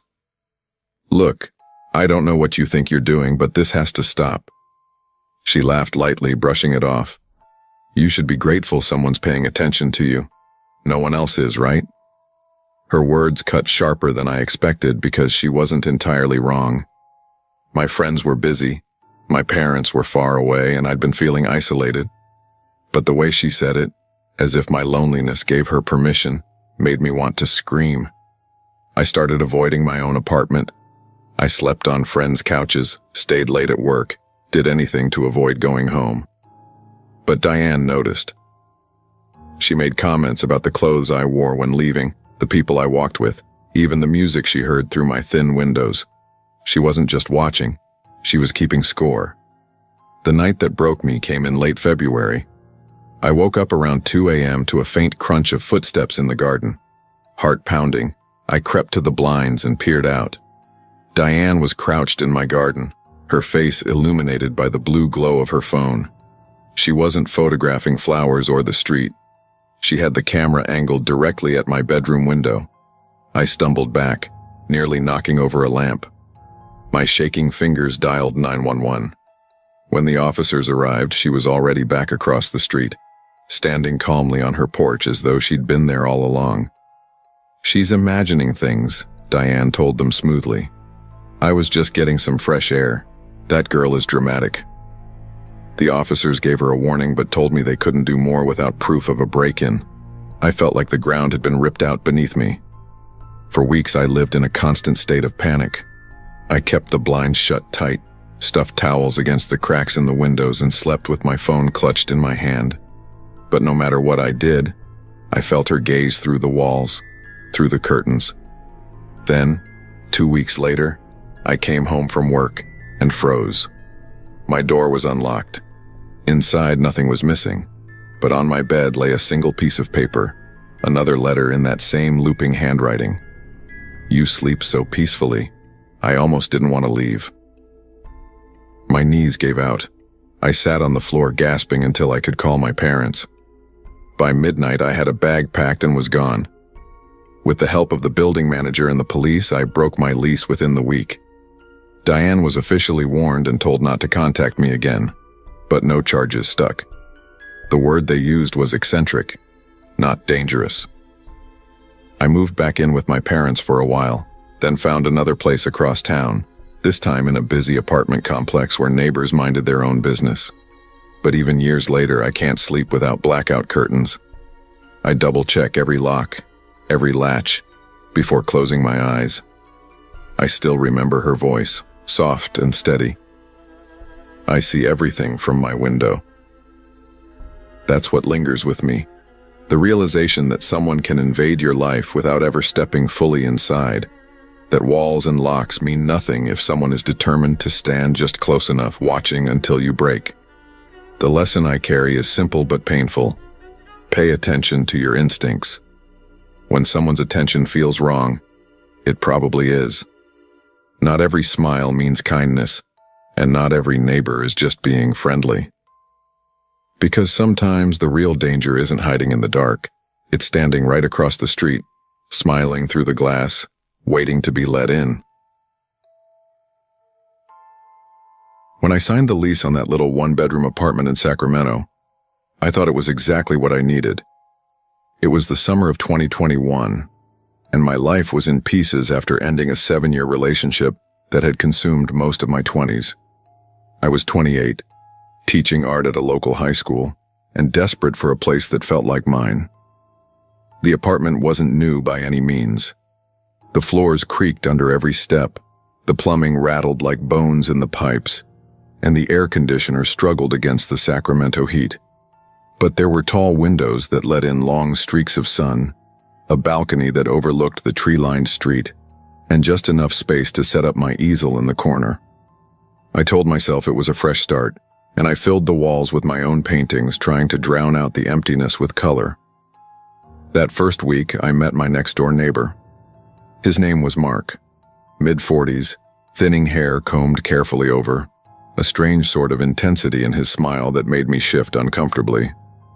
He introduced himself as I carried a box of brushes up the stairs.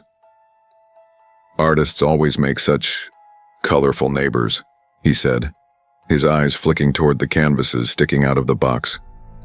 "Don't worry, I'm quiet. I keep to myself. I'm always here." The way he lingered on the word "always" caught me off guard, but I laughed politely, brushed it off, and went inside. I figured he was just one of those eccentric types, the kind of person you nod at in the hallway but don't linger with. For the first few weeks, things were normal enough. I threw myself into teaching and painting, keeping busy so I wouldn't dwell on the loneliness that crept in at night. But slowly, small details began to gnaw at me. A brush I swore I'd left on my easel was tucked neatly into a drawer. A mug I'd set by the sink was turned handle side out, like someone had placed it there deliberately. I told myself it was stress. Maybe I was distracted. Maybe I was clumsy. And then one evening, while vacuuming under the couch, I found a hairpin. Not just any hairpin, one of mine. A gold one I hadn't worn since the winter before. It shouldn't have been there. That was the first night I started to feel the uneasy sense that someone else was arranging my life without me knowing. It got harder to explain away when the notes began. At first I thought they were some kind of prank. Small slips of paper slid carefully under my door, written in neat, careful handwriting. "The red dress suits you best. Your balcony plants looked thirsty, so I helped." I remember reading that second note over and over again, my stomach twisting tighter each time. My balcony didn't share a wall with his side of the building. For him to water my plants, he would have had to step inside my apartment. I told myself maybe he'd seen me wearing the red dress through the window. Maybe he'd been exaggerating about the plants, but the dread wouldn't leave. I stopped leaving the windows open at night. I double-checked the locks twice before bed. Still, things kept shifting. A stack of canvases I hadn't touched was leaned against the opposite wall. A pair of earrings I hadn't worn in months showed up in my bathroom sink. It was subtle, almost playful, like someone was testing how much I noticed. One night, I bumped into Mark in the hallway. He was holding a box, smiling like we were old friends. "You've really brightened up that apartment," he said casually. "It's like walking past a little gallery every day." I noticed the details. Something in his tone made my skin crawl. I forced a tight smile and excused myself quickly, fumbling with my keys to get inside. I started to feel watched in my own home. Not just the occasional glance through the blinds, but constantly, like every step I took, every brushstroke, every moment was being cataloged. It wasn't long before I realized it wasn't paranoia. I bought a small camera, the kind you can stick on a shelf and connect to your phone. It felt dramatic, like I was overreacting, but I needed proof. 2 nights later, I had it. The footage began at 3:15 a.m. My front door eased open, slow and deliberate. Mark stepped inside barefoot, moving with eerie calm as though he belonged there. He didn't look through drawers or take anything. Instead, he wandered. His fingers traced the edge of my easel, the frame of a painting, the rim of a coffee mug. He walked into the living room like a guest in someone else's house, pausing occasionally to tilt his head and admire. Then he stopped outside my bedroom door. He didn't touch it, but he stood there for nearly a full minute listening to me breathe. Finally, he turned back to the desk. He placed a small glass jar on top, looked around once more, and left as silently as he'd entered. When I woke up, the jar was still there. Inside was a bundle of my hair, tied neatly with red thread. I don't remember sitting down. I just remember shaking, gasping for air, replaying the footage until my vision blurred. That was the moment I stopped doubting myself. I called the police, my voice breaking as I explained. The officers came quickly, reviewing the footage with grim expressions. They knocked on Mark's door, and I heard the muffled conversation through the wall. He denied everything, of course, said I was imaginative, that I must have staged it somehow. But the jar was undeniable. They took him in for questioning, though he was released later that night. The building manager pulled me aside the next day, his voice low. "He's been a problem before," he admitted. "Other tenants complained about him borrowing things, letting himself in. He was evicted twice from other places, but no one ever pressed charges." The words made me feel sick. He'd been doing this for years, slipping in and out of people's lives like a shadow, and no one had stopped him. I changed the locks. I added more cameras, but no amount of security could erase the image of him standing outside my bedroom door, listening like he had a right to be there. Every creak in the hallway set my nerves on fire. Every soft thud in the night felt like the start of another intrusion. I stopped sleeping. I stopped painting. For 2 weeks I lived in a state of constant dread. And then I couldn't do it anymore. I packed up what I could fit into my car and left. I told myself I'd come back for the rest, my easel, my canvases, the paintings that had once meant so much. But I couldn't bring myself to. The thought of touching brushes he'd handled, of standing in the space where he'd walked freely, made my stomach twist. I abandoned them like they were contaminated. I moved into a new apartment across town, one with heavy locks, a doorman, neighbors who kept to themselves. It should have felt safer. But even now, years later, I wake in the middle of the night convinced someone's standing outside my door. I still check the locks 3-4 times before bed. And I still have dreams where I wake to find him standing in my room, smiling like he belongs. The lesson I carry with me is one I wish I didn't have to learn. Evil doesn't always announce itself with violence or break down the door. Sometimes it walks in quietly, collects pieces of your life and convinces itself it belongs to you. And sometimes, the people you think of as neighbors are already closer than you can bear. I still remember the autumn of 2014 as if it were pressed between the pages of an old book. Dry leaves crunching under my sneakers, the crisp Cincinnati air carrying the smell of fireplaces, and the weight of starting over heavy on my shoulders. I was 17, a high school senior, and my parents' divorce had just redrawn the borders of my world. My mom and I moved into a duplex on the east side of town. The place wasn't much, 2 small bedrooms, creaky stairs, a kitchen that smelled faintly of mildew no matter how much my mom scrubbed. But it was a clean slate. For the first time in my life, I had my own room. No more listening to my dad pacing angrily down the hall. No more pretending not to hear my parents shouting through the thin walls of our old house. I told myself this was better. I told myself I could focus on school, finish strong, and move on to college. I even started to feel lighter, like maybe this new chapter would actually bring peace. That's when I met our neighbor. Her name was Vanessa Clark. She lived in the other half of our duplex, a woman in her early 30s with dark hair she kept tied back and a smile that always lingered just a second too long. I first saw her when I was hauling boxes from the car. She leaned casually over the porch railing, sipping from a mug, her eyes fixed on me like I was the only thing worth looking at on that street. "New neighbors," she called out, her tone bright and playful. "I'll have to keep an eye on you two." It struck me as odd, but I smiled politely. "Yeah, just moved in today," I said, setting down the box. "Well, welcome. I'm Vanessa. Don't be a stranger," she said with a smirk that didn't feel neighborly so much as personal. I brushed it off. Adults sometimes said weird things to teenagers, trying to sound relatable. She was just trying to be friendly, I told myself. But that first encounter was only the beginning. At first, her presence seemed harmless. She lingered on her porch when I left for school, asking casual questions about my classes, my favorite subjects, whether I had a girlfriend. She laughed easily, but her eyes stayed locked on me a little too long. Then came the baked goods. Muffins, cookies, banana bread, all delivered with little notes folded neatly inside the foil. You work too hard, you need someone to take care of you. I notice you get home around 9 most nights. Be safe.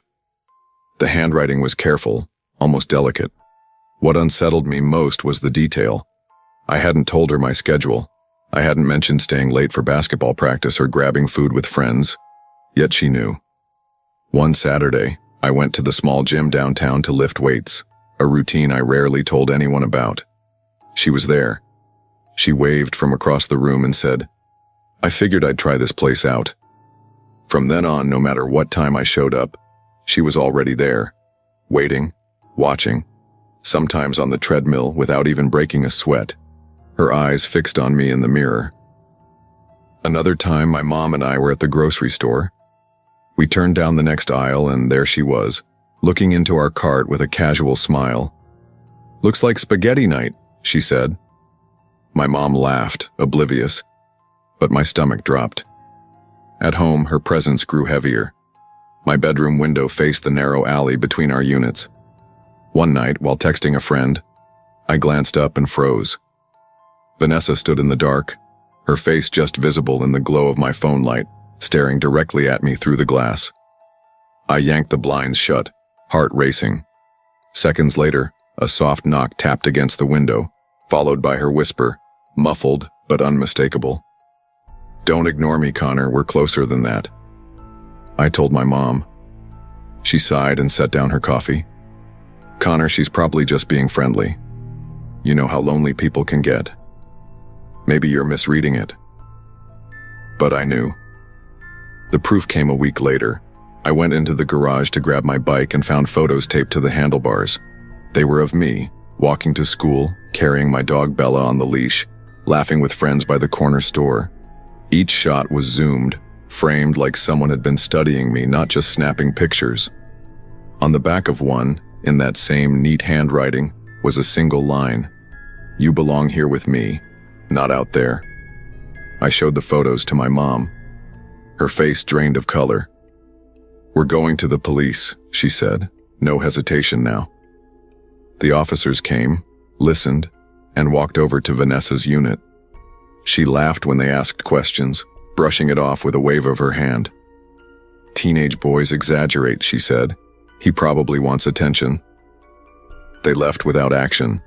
My mom told me it would be fine, but her voice shook in a way that betrayed her own fear. I decided to take matters into my own hands. I bought a cheap motion-activated camera and hid it in the garage. That night I barely slept, listening for every sound. What I saw the next morning made my blood run cold. The footage showed the garage door creaking open at 2:14 a.m. Vanessa slipped inside, barefoot, holding her phone like a lantern. She moved slowly, almost reverently, touching my bike, picking up my basketball, lifting a sweatshirt I'd left hanging on a hook. And then, clear as day, she whispered my name. "Connor." Her voice was soft, trembling with something I couldn't name. She lifted her phone and snapped pictures of my things, of the empty garage, as if documenting her place in my life. I felt sick. The police couldn't dismiss it this time. They came back, reviewed the footage, and arrested her for trespassing, stalking, and harassment. I watched from the living room window as they walked her out in handcuffs. She didn't fight. She didn't even look embarrassed. She just turned her head, found my window and smiled. Neighbors whispered afterward. Some said they always thought she was odd, that she'd lived in the duplex for years and kept mostly to herself. Others claimed they'd seen her watching from her porch late at night. No one had imagined this. My mom and I packed quickly after that. We couldn't stay, not with the weight of her presence still hanging in the walls. We moved across town within 2 weeks, leaving behind the little duplex we had once hoped would be a new beginning. You'd think that moving would erase the fear, but it followed me. At night, I'd wake certain that someone was at my window. Every creak in the new house felt like a footstep in the hallway. I stopped going to the gym, stopped posting on social media, stopped walking Bella past familiar streets. It's been years since then, but I still carry the mark of it. Trust doesn't come easily anymore. I don't wave at neighbors, I keep my blinds closed. I double-check locks, triple-check sometimes, and even then I don't always sleep. The scariest part wasn't just what Vanessa did. It was how invisible it had been at first. How easily my mom dismissed it. How quickly others believed her laugh over my fear. She didn't need to break in with force. She slipped quietly, persistently, into my life, until it felt impossible to breathe without her watching. If there's a lesson I learned, it's this. Danger isn't always a stranger on a dark street. Sometimes it's the smile next door, the neighbor leaning on the porch rail, the voice telling you they're just being friendly. And by the time you see it for what it really is, they're already too close. By the spring of 2018, I thought I had finally untangled myself from the grip of my past. My name is Emily Rhodes, and at 26, I was trying to piece together a version of life that felt like mine. I had been freelancing as a graphic designer for almost a year, scraping by with enough contracts to pay bills, but never quite enough to feel steady. Rent was always a looming shadow, groceries a balancing act, but when I found a small duplex on Belmont Street in Portland, I signed the lease without hesitation. The unit wasn't glamorous. The kitchen tile was cracked, the windows drafty, and the pipes moaned like a restless ghost at night. But it was mine. It had space for my desk, my paints, and my quiet routines. For someone like me, someone who had walked away from a controlling relationship with Sean just months earlier, it was more than an apartment. It was sanctuary. I had cut Sean out of my life like a tumor. New phone number, deleted social media, a new address I didn't share widely. My parents and a few close friends knew where I was. But beyond that, I kept things guarded. He had been suffocating in his affection, texting constantly, demanding to know where I was, showing up uninvited. Every "I love you" had sounded more like a warning than comfort. By the time I left him, I was hollowed out, exhausted, desperate to breathe again. Belmont Street seemed to give me that. The neighborhood was lined with old maples that shaded the sidewalks, and in the evenings kids rode their bikes in loose circles on the asphalt. My upstairs neighbor, Mrs. Callahan, was a sweet widow who baked zucchini bread and left half loaves wrapped in foil at my door. She reminded me of my grandmother. I thought for the first time in years I was safe. But safety, I would learn, was only a fragile illusion. It shattered the first time I saw the man next door. The curtains of the neighboring unit had always been drawn, but one afternoon the door opened.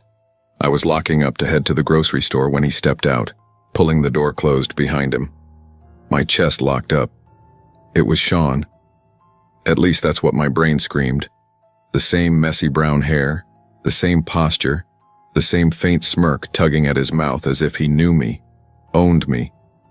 I froze mid-step, keys clutched in my hand. But he didn't look surprised. He didn't even acknowledge the shock on my face. He just gave me a faint, almost knowing smile, and walked down the stairs as if this moment meant nothing. I stood there long after he disappeared, my heart hammering. Logic tried to intervene. The odds were impossible. Sean couldn't have tracked me here, not this quickly, not with every tie cut. And yet, that resemblance, it was uncanny enough to set every alarm in my body ringing. I told myself it was coincidence. It had to be. But deep down, something colder whispered. Escape wasn't going to be that simple. The first sign came in the form of roses. A bouquet on my porch, wrapped in cheap plastic, the stems still dripping. There was no name, no card. Just a note scribbled on white paper. Fresh starts don't mean forgetting the past. My stomach dropped. My first instinct was denial. Maybe it wasn't meant for me. Maybe a delivery mix-up. But the handwriting, it was careful, deliberate, and it carried a tone only someone who knew me would use. I knocked on Mrs. Callahan's door, clutching the flowers. "Did you see who left these?" She adjusted her glasses, peering at the bouquet. "No, honey, but I did see your neighbor standing outside your door earlier, looking, well, interested. He went back in before you got home. My throat tightened. I wanted to ask her more, but the concern in her eyes made me stop. I didn't want to scare her with my suspicions. The next day I gathered my nerve and knocked on my neighbor's door. No answer. But as I turned to leave, I caught the twitch of his curtains, like someone had been standing just out of sight. I waited, heart thudding, before finally retreating. I tried to tell myself I was overreacting. That resemblance was messing with me. But things escalated quickly. I came home late one evening, exhausted, only to find my front door slightly ajar. My breath caught. I pushed it open cautiously. Nothing looked stolen, but when I walked through the living room, I froze. My framed photos, of my parents, of my college friends, of me with Sean back when things were good, had all been turned face down. Every single one. My landlord brushed it off when I called. Probably just a loose latch, he said dismissively. But I knew. I knew someone had been inside. That night I slept with a chair jammed against the doorknob. I woke around 3 in the morning to the faintest sound of footsteps in the shared hallway. Slow, deliberate. Then the soft rattle of my doorknob. I pressed my back against the door, every nerve in me lit up, holding my breath until the sound stopped.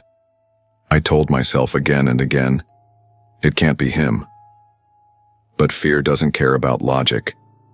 Fear only cares about the sound of your door handle turning at 3 a.m. It was the discovery under my car that finally forced me to admit I wasn't imagining things. I was heading out for a client meeting when I noticed a piece of tape sticking out beneath my bumper. At first, I thought it was trash that had blown up against the car, but when I crouched down, my blood ran cold. A small black device was taped underneath, smooth, rectangular, with a blinking light I almost didn't catch. I pulled it free, my hands shaking. It was a GPS tracker. I drove straight to the police station, gripping the wheel so tightly my knuckles ached. The officer behind the desk examined the device and nodded grimly. Yeah, that's a tracker. Someone's been monitoring your movements. My heart sank. Can you arrest him? My neighbor. He looks like my ex, and I think... The officer raised a hand gently. We'll investigate, but without direct evidence tying it to him, our hands are limited. In the meantime, change your locks. Install cameras. Be cautious. It felt like a dismissal, even if it wasn't meant to. I left with a hollow pit in my stomach. That night, I ordered 2 security cameras online. When they arrived, I set them up. One aimed at my front door, the other covering the shared hallway. I checked them obsessively, sometimes every hour. For a while, nothing happened. And then one night, I caught him. The footage showed my neighbor standing outside my door at 2:41 a.m. His hood was pulled over his head, but his face tilted up into the lens. He didn't move, didn't knock, didn't try to force the door. He just stood there, staring directly into the camera, for nearly 5 minutes. Then he turned and slipped silently back inside his own unit. I couldn't breathe watching it. The stillness of him was more terrifying than if he'd tried to break in. It was deliberate. It was a message. The police came back after I showed them the footage. This time, they took it seriously. But nothing prepared me for what they uncovered. It wasn't Sean, the man who had been haunting me, who had left roses and notes and tracked my movements, wasn't my ex at all. His name was Evan. He'd only recently moved into the unit. The officers told me he bore a striking resemblance to Sean, enough that it explained my confusion. But what unsettled me most was what they said next. Evan remembered me from a cafe months earlier.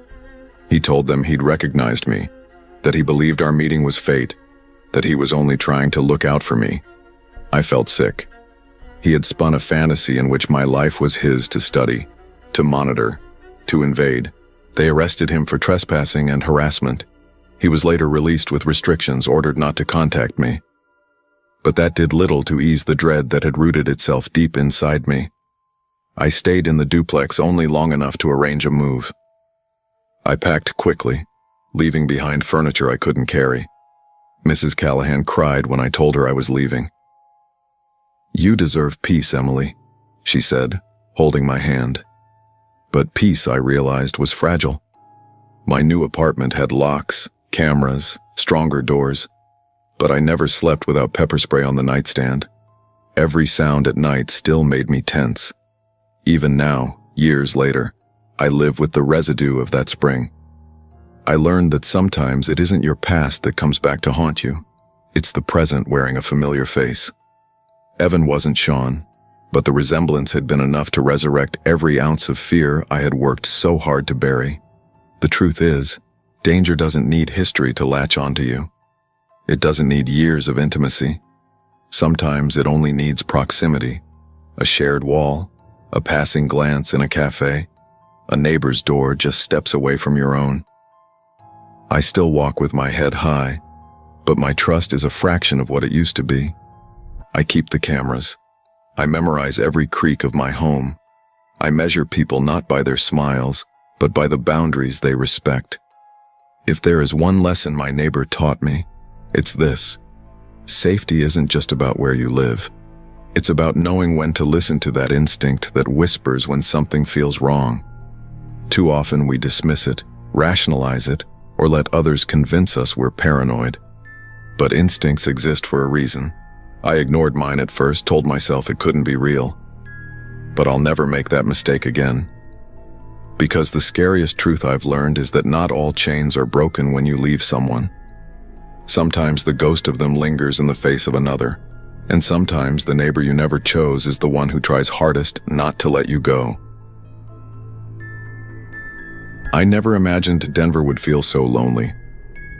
When my company transferred me from Chicago in late 2019, I convinced myself it was an opportunity, a chance to climb the corporate ladder, make good money, maybe start fresh.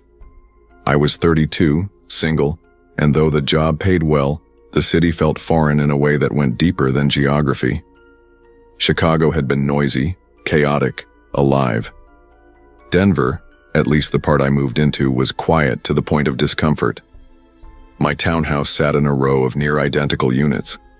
Beige siding, trimmed hedges, two-car driveways lined up like cloned soldiers.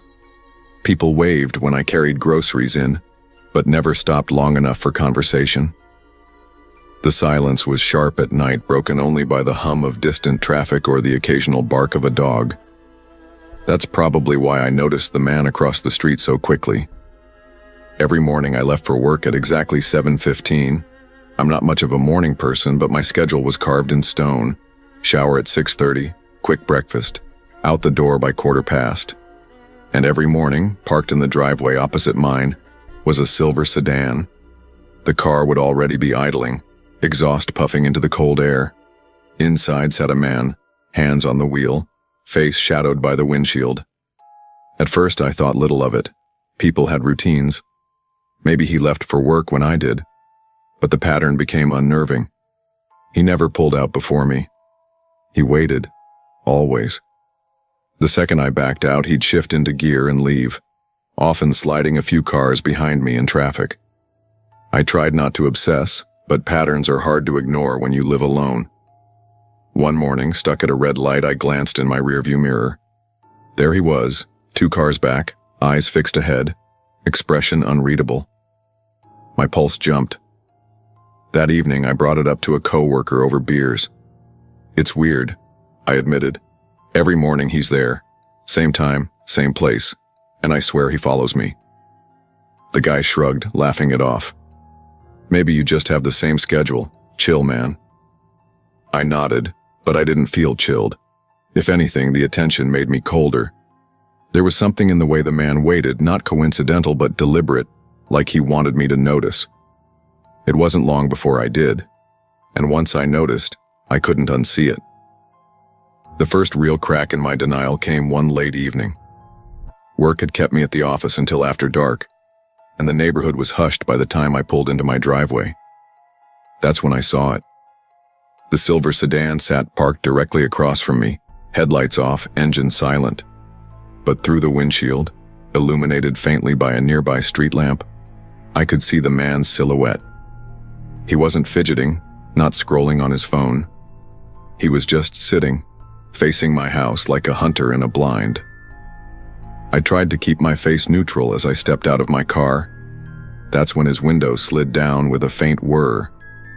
His voice was calm, almost conversational. "You always get home around this time," he said. "Long day?" The words were ordinary, but the context froze me. I muttered, "Yeah," forcing a weak smile before rushing up the steps and fumbling with my keys. I didn't exhale until the door was locked behind me. That night I couldn't sleep. My mind kept replaying the sound of his voice, the way he'd been watching for my arrival. Who sits in their car across from a neighbor's driveway just to point out their routine? I tried to break the pattern. The next morning I left earlier than usual at 6:30. Still, the sedan was there, engine running. The morning after, I left late, close to 8. Same thing, he lingered until I pulled out. I started altering my routes to work, taking side streets, detouring through neighborhoods. Yet more often than not, when I checked my mirror, the silver sedan appeared. A few cars back, not tailgating, not obvious, but present. The paranoia seeped into everything. I unplugged my TV at night so the glow wouldn't advertise my presence. I started parking around the block instead of in my driveway. My life, once structured and predictable, was now a mess of cautious improvisation. Finally, I called my sister back in Chicago. My voice cracked when I told her, "I think my neighbor is following me." She didn't laugh. "You need to go to the police, Ian, right away." I promised I would. But when the police showed up, the sedan was gone. No proof, no crime, nothing they could act on. They told me to keep an eye out. I already was, and what I saw next terrified me more than I could admit. It was the note that broke me. I came home one evening and spotted a slip of paper tucked beneath my front doormat. My first thought was delivery notice, maybe something from the HOA. But when I unfolded it, my chest went tight. In neat handwriting, it read, "You drive too fast on your way to work. One of these mornings you might not make it." The calmness of the phrasing made it more sinister. It wasn't a threat shouted in anger. It was an observation, a prediction. He had been watching closely enough to know how I drove. I sat on the couch, note trembling in my hand, heart pounding like I'd run a mile. This wasn't coincidence anymore. He wasn't just a neighbor with the same schedule. He was studying me. The next day I bought security cameras, 2 for outside, 1 for the living room window facing the street. Installing them, I felt both empowered and ashamed. How had I let this go so far? Why had I ignored my instincts? The first few nights the cameras picked up nothing but passing cars and the occasional cat. Then came the footage I can't forget. At 2:13 a.m., the man stepped out of the silver sedan. He walked slowly up my driveway, hands in his pockets. He stopped at my front door and just stood there staring for nearly 4 minutes. Then he turned, walked back to his car, and sat there another half hour before finally leaving. My stomach lurched as I watched. He hadn't tried to break in. He hadn't even touched the knob. But the intent was there, heavy in the stillness of his posture. He wanted me to know I was never unobserved. The police returned when I showed them the footage. This time their faces shifted. Something about seeing it on video, the silence of him just standing there, changed the equation. They promised to escalate the case, but I knew escalation meant things were about to get worse. The investigation moved quickly after that. I didn't know what to expect, but the police soon revealed that the man across the street wasn't just eccentric. He had a history, prior harassment charges in another state, neighbors who had filed complaints, even a restraining order years earlier. None of it had led to prison time, but the pattern was clear. They questioned him, impounded the silver sedan, and filed for a restraining order on my behalf. The HOA pushed him to move out, citing safety concerns. Within weeks, his driveway was empty, curtains drawn tight. But peace didn't come rushing back. I still checked the cameras obsessively, heart skipping every time a shadow passed. Walking to my mailbox after dark felt like a risk. On the road, every silver car made me grip the steering wheel tighter. One night, weeks after he'd gone, I sat in my living room staring at the blank TV screen. I realized I had stopped living. My life had shrunk to work and home, routines designed to avoid being watched. When I finally spoke to my sister again, she asked softly, "Do you feel safer now?" I hesitated before answering. "He's gone, but I don't know if I'll ever feel safe again." That was the truth. The man had left, but the damage lingered. It's been years since then, but the image still haunts me. A figure standing silently in my driveway at 2 a.m., patient, unblinking, certain that I belonged under his watch. I still live in Denver, though I moved out of that townhouse. My new place has higher fences, better locks, brighter lights. Cameras cover every angle. I drive routes that change weekly. Some might call it paranoia. I call it survival. The scariest part wasn't that he followed me. It was how normal it seemed at first. How easily I brushed off the signs, told myself it was nothing, convinced myself not to make a fuss. By the time I admitted the truth, the situation had spiraled into something dangerous. I've learned this. Danger doesn't always storm in loudly. Sometimes it parks quietly across the street, engine running, waiting for you to notice. If there's a lesson, it's that instincts are not to be ignored. If something feels off, it usually is. I wasted precious time second-guessing myself because I didn't want to seem paranoid. That hesitation almost cost me my peace, maybe more. Now, when I see headlights in my rearview mirror linger too long, I don't shrug it off. When someone's behavior strikes me as wrong, I act. Because it's better to be cautious and wrong than to be silent and right too late. And whenever I catch myself forgetting, I remember the silver sedan idling in the driveway across the street, its driver waiting, watching, as if my life were his to follow.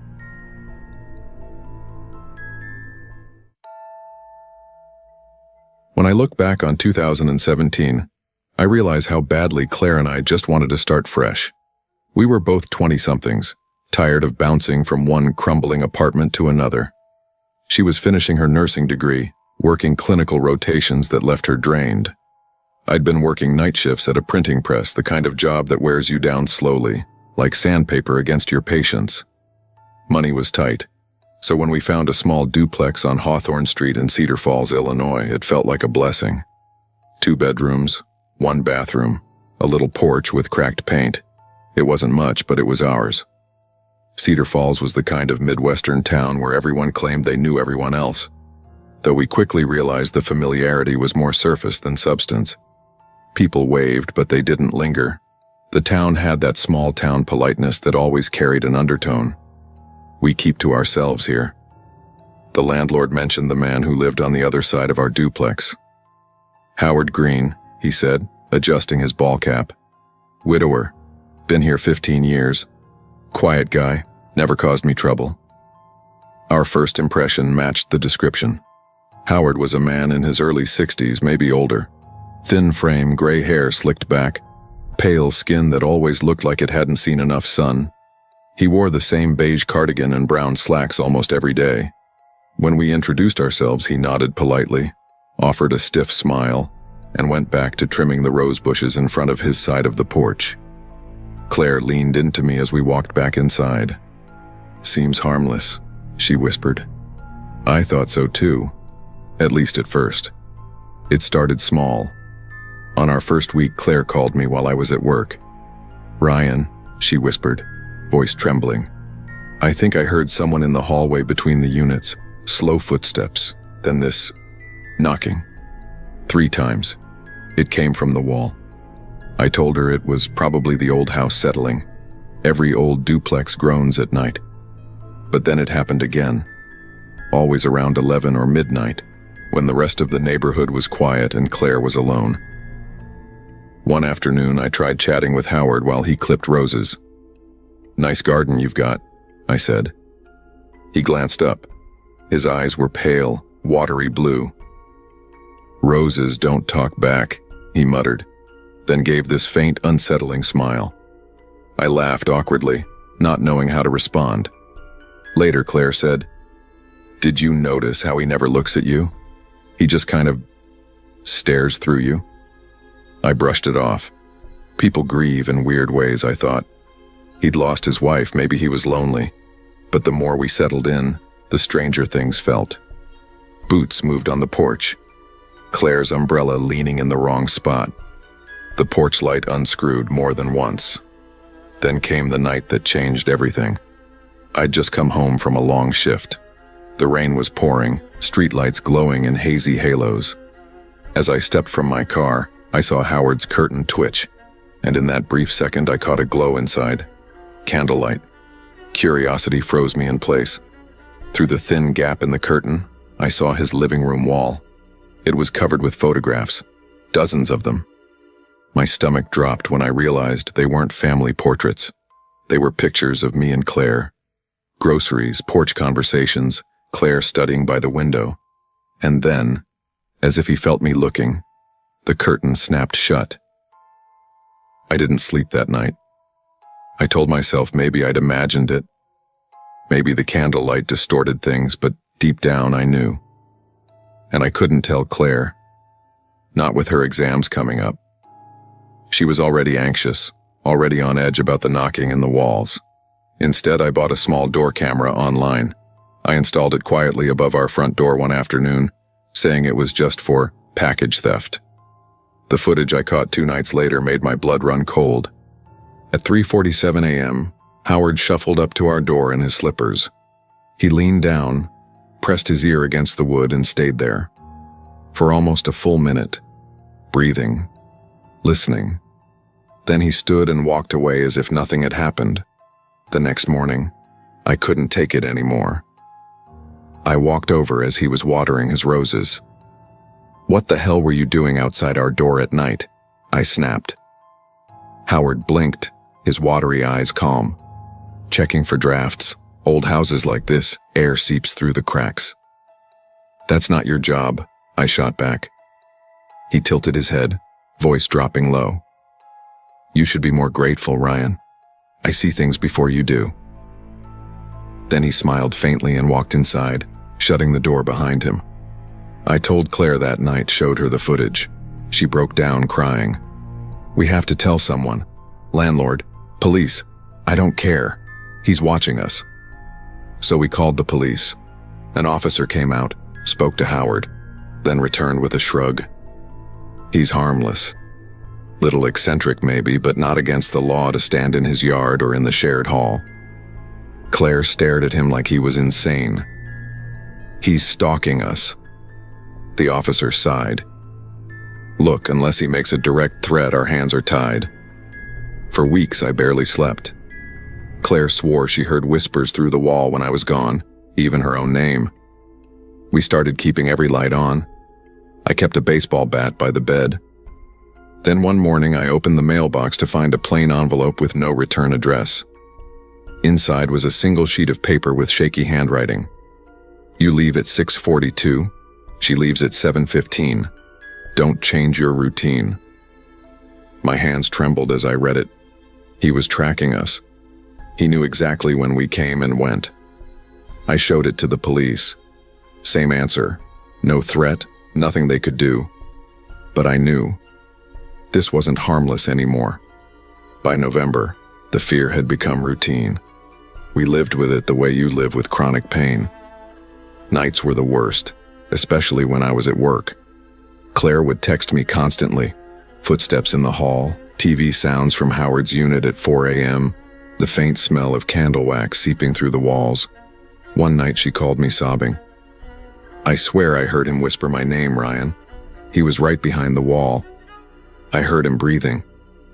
I wanted to quit my job, but we couldn't afford it. So I started coming home on my lunch breaks, driving 20 minutes just to check on her. Every time I'd catch Howard peeking through his curtain, always watching. The breaking point came on a stormy November night. Power went out across the street. The rain was pounding, thunder rolling. I'd just come back from checking the breaker when I saw Claire standing in the living room, candle in hand, her face pale as chalk. "Ryan," she whispered, pointing at the window. I turned.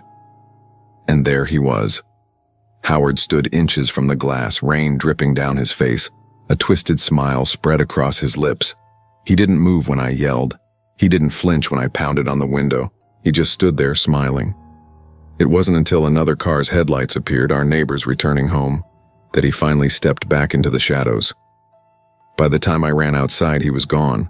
We barely slept that night. Claire begged me to leave, but we had nowhere to go. Our lease wasn't up and we couldn't break it without penalties, so we endured. Then, 2 weeks later, Howard moved out, just like that. No goodbye, no explanation. The landlord said he left no forwarding address, but the mystery was only beginning. When the landlord agreed to let us peek inside the empty unit, I expected clutter, maybe stacks of newspapers or bottles. Instead, it was spotless, unnaturally so. No dishes, no clothes, no furniture. But the spare bedroom told a different story. The wallpaper was faded in neat rectangular shapes like dozens of frames had hung there for years. The outlines covered every wall. Photos, I thought. All removed. All. I searched for hours, hoping to find one shred of proof. Something to show the police, something to explain why Howard had spent months watching us. But the room was bare. That night, Claire asked me, "Do you think he's still watching us?" I didn't know what to say. We moved out the next spring. We found an apartment across town, closer to her hospital rotations. Life went on. We tried to put Cedar Falls behind us, but the memories stuck. I still check my porch light every night before bed. I still scan my blinds twice before leaving. And every now and then, when I'm walking to my car in the early morning, I swear I feel pale blue eyes on me. Years have passed. Claire and I are married now, living in a different state, a different home. On the surface, life is normal, but the scars from that duplex remain. Howard never resurfaced. No police report ever tied him to another incident. Maybe he died. Maybe he just moved on to another town, another set of neighbors to watch. What I know is this: safety is fragile. We convince ourselves we're secure. Locks, cameras, community watch. But all it takes is one neighbor with too much time and too much obsession to unravel it all. I tell this story because people should pay attention to the small signs. The umbrella moved, the light unscrewed, the footsteps in the hall. We brushed them off until it was too late. The moral I carry is simple. Trust your instincts. Don't let politeness or denial blind you. When something feels wrong in your own home, act. Protect yourself, even if others dismiss it. Because in the end, it wasn't the silence that haunted me. It was lying awake at night, knowing a man just inches away was listening, watching, waiting for the right moment. And the truth is, sometimes you never know if he's really gone. I was 25 when I first signed the lease for that little townhouse on Cypress Grove Court in Raleigh, North Carolina. Looking back now, I can still picture the row of modest, attached homes lined up like polite neighbors who didn't know one another's names. Each unit had the same beige siding, the same square patches of grass, and a parking lot in front where the asphalt was just beginning to crack. It wasn't the type of place that impressed anyone, but it was quiet, affordable, and most importantly, it was mine. At that time in my life, I was desperate for space that didn't come with roommates. I'd spent years living with friends in cramped apartments, dealing with dirty dishes, missed rent payments, and the constant noise of someone else's life overlapping mine. I craved independence. I wanted to wake up, pour my coffee, and sit in silence without tripping over someone else's shoes. Most of the residents on Cypress Grove were either young professionals like me or older couples who had downsized. The vibe of the place was polite but distant. You'd wave when someone carried groceries, nod when walking to your car, maybe trade a quick evening in passing, but that was it. I liked it that way. That's why my neighbor Mike Carver stood out so much. Mike was in his mid-40s with sandy brown hair starting to gray, a permanent 5 o'clock shadow, and a kind of forced friendliness that at first felt neighborly. He waved when I moved in, offered me a toolbox when he saw me struggling to hang curtains, even helped me carry a heavy box inside. I figured he was just one of those guys who liked being useful, but there was always something a little too much about him. He asked too many questions. What I did for work, whether I lived alone, how late I usually stayed out. I chalked it up to small talk until one day he grinned and said, "So you leave around 7:15 every morning, huh? And you're back by 6 most nights." He said it like he was proud of himself for noticing, but the hair on my arm stood up. That wasn't small talk. That was surveillance. I tried to brush it off. People noticed things about their neighbors. It didn't mean he had bad intentions. But the way he looked at me, the way he lingered on his porch whenever I left or came home, it started gnawing at me. Still, I told myself not to be paranoid. It was just a townhouse. Just a neighbor. Just coincidence. That illusion shattered one spring night when I pulled into the lot later than usual. My headlights swept across the back fence of my yard, and I caught a figure leaping over it. My heart stopped. I parked crooked, jumped out, and ran toward the gate. But by the time I got there, whoever it was had vanished into the shadows. My chest heaved as I scanned the alley behind the row of homes. Empty. Silent. I told myself maybe it was a teenager cutting through. Maybe someone drunk who got lost. But deep down, I felt the truth pressing against my chest. I already knew who it was. The next morning I tried to play it casual. Mike was outside, watering the small patch of shrubs in front of his unit. I walked over, pretending to stretch, and asked, "Hey, did you see anyone hanging around my yard last night? Looked like somebody jumped the fence." He didn't even blink, just stared at me with this strange expression. "You probably imagined it," he said flatly.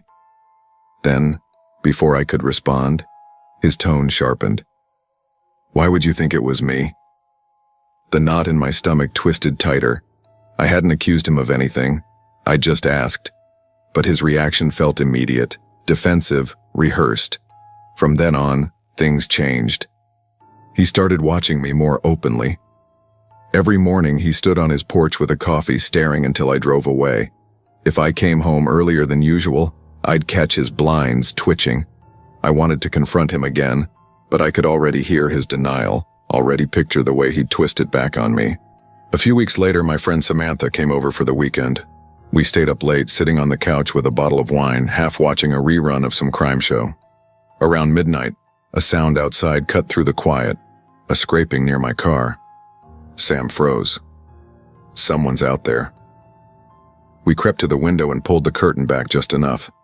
2 men stood by my car, one shining a flashlight inside. My breath caught in my throat when I recognized the taller man's profile. "Mike." Sam whispered, "Is that your neighbor?" Before I could answer, the adrenaline took over. I yanked open the door and shouted, "Hey, what the hell are you doing?" The men froze. Mike turned his head slowly, looked directly at me, then without a word walked back to his townhouse. The other guy jogged off into the darkness. Sam's hands were shaking as she called 911. The police arrived 20 minutes later. They knocked on Mike's door, but he never answered. I explained what we saw, gave them his name, described the other man. The officer nodded but seemed unconvinced. "Did they damage the car? Take anything?" "No, but without a crime, there's not much we can do. We'll keep an eye out," he said, his voice almost bored.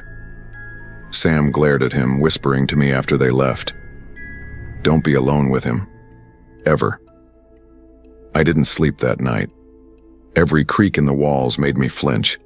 The thin drywall felt like it couldn't possibly protect me from the man just 1 unit away. The next morning, I found something on my windshield. A folded piece of paper, no envelope. Inside, in blocky handwriting, was a phone number and a message. "Call me. We need to talk." My stomach dropped. I didn't need to guess who it was from. I showed it to Sam before she left. She shook her head, her expression hard. "Do not call him. Promise me." I promised, but curiosity clawed at me. That afternoon, I typed the number into a search bar. My hands went cold when the result popped up. It belonged to a local middle school, a faculty directory. Mike Carver, social studies teacher. The thought of him creeping around my car at midnight, then walking into a classroom full of kids the next morning, made me sick. I considered reporting him to the school, but what did I have? A note, a bad feeling, no proof. It would be my word against his, and I'd come off looking paranoid. The following weeks were suffocating. He never mentioned the note, never asked if I'd called, but the way he watched me said enough. If I came home late, he was there on the porch. If I left early, his blinds parted just enough for me to see a shadow. I started avoiding my own house. I stayed late at work, ran errands just to kill time. When I did come home, I parked at the far end of the lot so I wouldn't have to walk past his porch. But even then, I could feel his eyes on me, burning through the dark. At night, I locked every window, checked the deadbolt 3 times.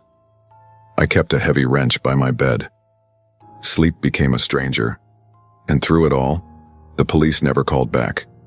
It didn't take long for my townhouse to feel less like a home and more like a trap. I lived in constant dread, waiting for the next note, the next scrape at my car, the next shadow moving outside my window. I avoided inviting anyone over. I didn't want my friends exposed to the tension, the creeping fear that seeped through the walls. Even phone calls became difficult. I didn't want to talk about it, didn't want to admit how unsafe I felt in the place I'd fought so hard to afford on my own. Every time I saw Mike, I felt smaller. He didn't need to say anything. The silence was worse. A slow, knowing stare when I walked by. The faint smile when I pretended not to notice him. It was like he was daring me to say something, daring me to accuse him, knowing nobody would take my side. Finally, I reached my breaking point. I called my landlord, explained I needed out of the lease early. He wasn't happy, but I agreed to pay a penalty fee. It was worth every dollar. Packing up felt like escaping a war zone. Every box I taped shut. Every trip I made to the car, I half expected Mike to appear, to say something to stop me. But he never did. He just stood on his porch watching, that faint smirk never leaving his face. When I finally pulled away from Cypress Grove Court, car loaded with the pieces of my life, the relief was overwhelming. For the first time in months, I could breathe. It's been years since I left that townhouse, but the memory of Mike lingers like a scar. I live in a different city now, in an apartment where I barely know my neighbors, and that's exactly how I want it. But sometimes, late at night, when I see a shadow in the parking lot or hear a scrape outside my window, my heart still races. I can't shake the feeling that people like Mike don't just disappear. They move on. They blend in. They find new neighbors to watch. I think about that note sometimes, the one that said, "Call me, we need to talk." What would have happened if I had called? Would he have tried to pull me closer? Involve me in something darker? Or was it just another way to tighten the leash, to remind me he knew I was scared and powerless? What unsettles me most isn't what happened, it's what didn't. The police never took me seriously. The school never knew. Mike never faced consequences. He walked back into his job, into his life, into a classroom full of kids, as if the nights of lurking and watching had never happened. The moral I carry from that time is harsh but true. Not everyone who seems friendly has good intentions. Pay attention to the small details, the questions that dig too deep, the patterns that don't feel right. And when your instincts tell you something is wrong, don't ignore them. Because the scariest neighbors aren't the ones who make noise or cause trouble. It's the ones who smile, who seem helpful, who watch quietly from behind the blinds. And sometimes the most dangerous thing about them is knowing that no one else will ever believe you. I remember the first time I felt the quiet shift in our neighborhood. Maplewood Heights in Naperville, Illinois, had always been the kind of place where parents chatted across white picket fences, kids played until sunset, and the streets smelled faintly of fresh-cut grass and blooming azaleas. I was 14, and to me life was simple. School, video games, riding bikes with friends, and helping my mom with cookies in the afternoon. My younger sister Sophie, 10, was my constant sidekick.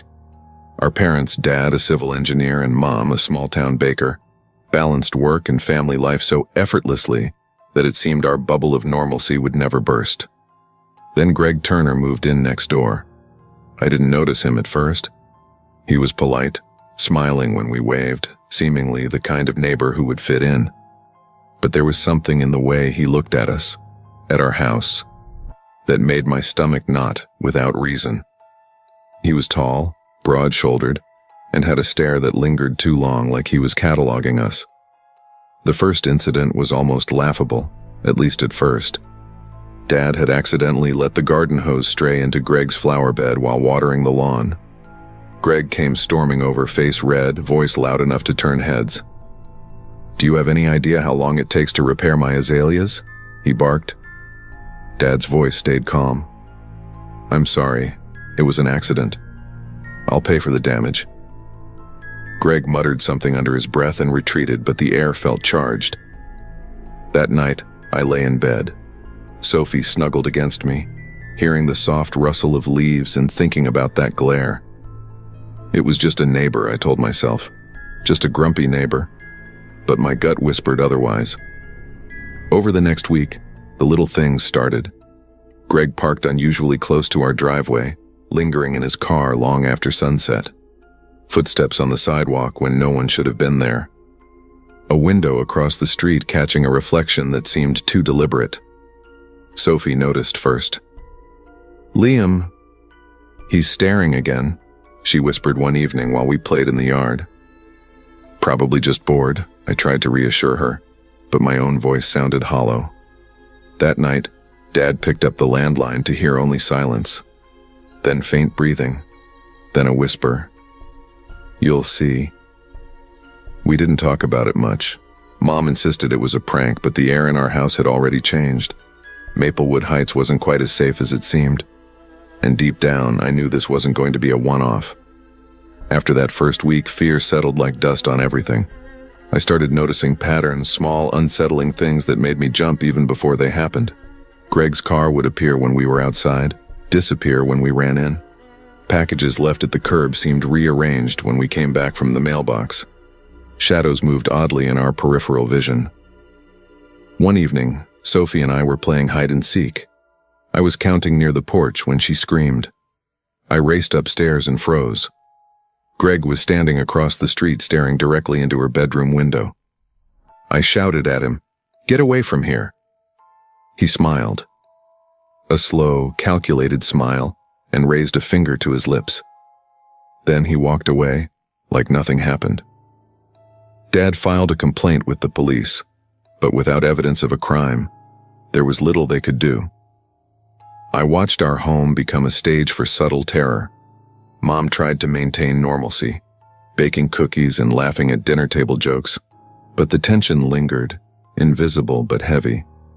Sophie refused to play outside, and even Dad began leaving earlier for work, checking the driveway nervously. Late one night I heard noises again, soft at first, the scraping of shoes against gravel, the creak of our gate. I peeked through the blinds, heart pounding. A shadow moved near the backyard fence. Not close enough to see clearly, but close enough to make my hands shake. That was the first night I realized. Greg wasn't just a problem next door. He had made us a target. And somehow it felt like he was always watching, waiting. It wasn't until a package arrived that things took a darker turn. A manila envelope slipped under the door. My mother opened it first, and her hands shook so violently I thought she might drop it. Inside were papers, fake legal documents accusing Dad of trespassing, claiming Sophie's treehouse violated some imaginary ordinance. "Do not test me. I watch, I wait, I know everything. Keep your family in line," the note read. The words burned into our minds. That night, I didn't sleep. Sophie curled into my side, trembling, whispering, "He's going to get us." Dad called the police again. Cameras were installed. A private investigator staked out the house. Footage showed him lurking in shadows, disappearing when approached, but never committing anything tangible. He wasn't just tormenting us, he was teaching us to fear, and it was working. Every day felt like a gauntlet. Every creak, every cough from the street made me freeze. I started walking Sophie to school, checking every corner, every neighbor's yard, every parked car. But Greg always found a way to show up, sometimes in the most mundane, unsettling moments. Waiting by the mailbox, parked outside a friend's house. It was relentless. Weeks turned into months, and the unease became routine. One night, around midnight, I woke to Sophie screaming. My heart nearly stopped. I sprinted down the hall and saw him, knife glinting under the porch light, laughing softly. Dad grabbed a baseball bat and charged, but he vanished before he reached him. That was the moment we realized. There was no negotiating with someone like Greg. Cameras, police, and precautions could only do so much. The terror was psychological, and he controlled it effortlessly. Life became a series of routines designed to avoid him. We double-checked locks, rerouted trips, and avoided any exposure. Friends visited less often, sensing the tension we could no longer hide. Sleep became a battlefield, and even our home, once a sanctuary, felt like a cage. Eventually, we moved to another part of town, hoping distance could erase fear. But the memories lingered. I still check the darkened windows of neighbors, imagining eyes watching, calculating. Sophie jumps at shadows in her new room. Dad sometimes hesitates before leaving for work. Mom bakes less frequently, distracted by the weight of what happened.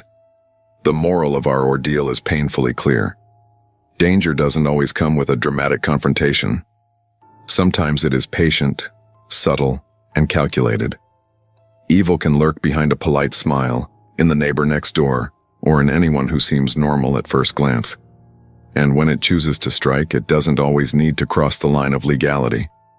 Sometimes it simply erodes safety, day by day, shadow by shadow, until the world you trusted becomes unrecognizable.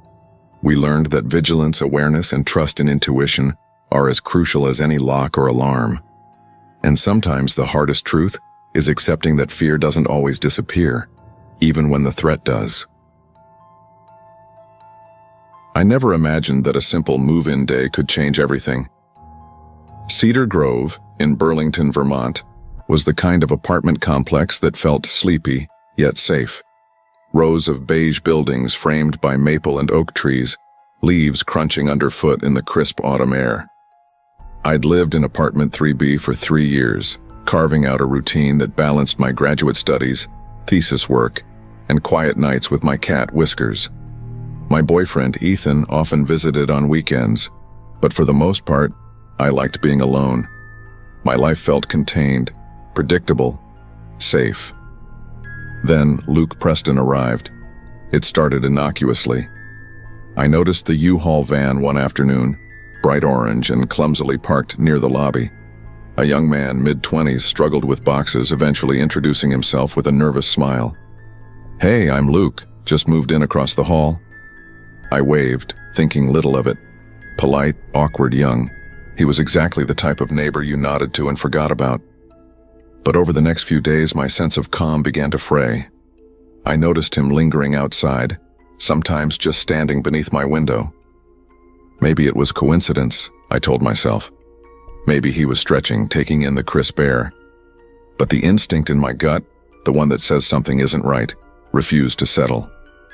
The first truly alarming moment came at night, a week after he moved in.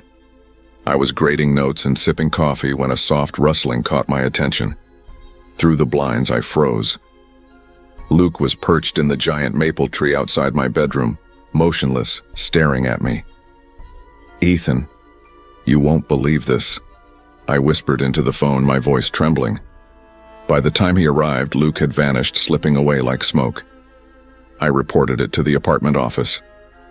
Maybe he was pruning the tree? The manager said dismissively. My gut said no. Evenings became a subtle game of fear. Small objects appeared outside my door. Rocks, leaves, a single glove, arranged in patterns that made my skin crawl. Shadows under the window moved at odd times. Every glance from a balcony across the hall seemed deliberate. I began noticing small details. How Luke's eyes lingered when he thought I wasn't looking. How he sometimes loitered near my mailbox. The sense of being watched grew heavier with each day. I tried rationalizing it at first. Maybe I was overreacting. Maybe I was imagining things. That illusion of normalcy shattered one evening around 10:30 p.m. Ethan and I were walking back from the library, books in hand, when Luke emerged from behind a hedge. "Hey," he said casually, too casually. "Nice night, isn't it?" There was something wrong with the way he smiled. His eyes didn't match the grin. Ethan kept walking, trying to ignore him, but Luke adjusted his pace to match ours. My voice shook when I finally spoke. "Nice to meet you. Again." He didn't reply, just walked alongside us until we reached the building, and even then the unease didn't dissipate. That night I couldn't sleep. Whiskers refused to settle, ears twitching at every creak. Shadows in the room seemed alive. I tried to convince myself it was over, that perhaps he just wanted to make friends. But deep down, I knew the truth. He had chosen to make me aware of him, to assert a presence that was intrusive, predatory in its subtlety. Weeks passed, and Luke's intrusions became more deliberate. I awoke one rainy night to scratching at the window. I peeked through the blinds and nearly dropped the phone in terror. Luke was in the tree again, staring down at me. Panic surged. I called 911. By the time officers arrived, he was gone. No trace, no explanation, only the lingering sense of being hunted. I installed blackout curtains, motion sensors, cameras. Ethan accompanied me whenever I left the apartment. Every step outside was calculated. Every shadow, a potential threat. Objects appeared on my doorstep again. Stones, twigs, cryptic notes. "I see you." One read. My sanctuary felt violated in ways I couldn't fight directly. Even the apartment office confronted him. Luke claimed misunderstandings, apologizing profusely, but my instincts told me otherwise. He had tested boundaries, recognized fear, and learned how to impose it without crossing legal lines. Living like that was suffocating. I avoided the balcony, stopped walking alone to the mailbox, and slept with the lights on. Even Ethan's presence couldn't erase the dread that crept into every corner of the apartment. Whiskers hissed at corners where nothing existed. I began questioning my own sanity. The psychological weight of it became unbearable when a note slipped under my door read, "I know your schedule. I see everything." The words carved a chill deep into my bones. It wasn't just curiosity. It was control, manipulation. Luke had created a constant atmosphere of anxiety, making me hyper-aware of every detail, every sound, every shadow. Eventually, Ethan and I moved to a different part of Burlington. We changed apartments, routines, even phone numbers. But the fear didn't leave immediately.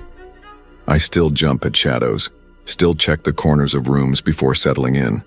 Whiskers reacts instinctively, hissing at empty spaces. The moral is stark. Danger doesn't always need force to be harmful. Sometimes, terror is psychological, exerted through observation, intrusion, and calculated intimidation. Trust your instincts, maintain boundaries, and understand that feeling unsafe isn't paranoia. It can be survival. Even when a threat leaves physically, its echoes remain. I learned that fear isn't just in actions, it's in presence, intention, and the invisible weight someone can place on your life. And sometimes the most chilling danger is not what you see, but what you feel is always watching.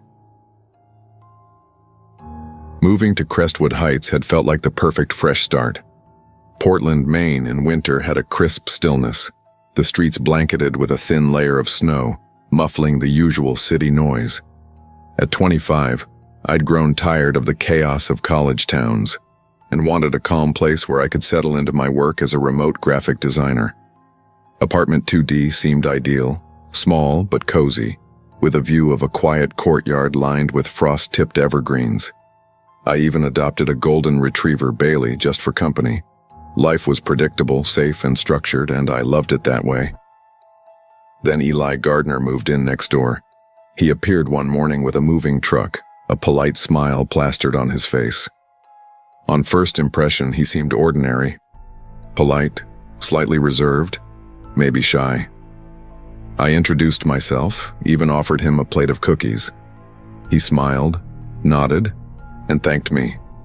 but something about the way his eyes darted, flicking across my apartment windows as if memorizing every detail, unsettled me.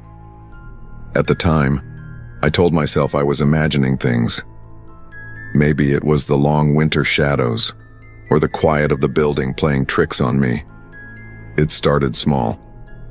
Late evenings, I would notice him sitting on his balcony, perfectly still, staring. I waved awkwardly. He smiled politely, but the intensity of his gaze left a cold feeling in my chest. I brushed it off as coincidence. Maybe he liked winter nights. Maybe I was just paranoid. The building itself didn't help.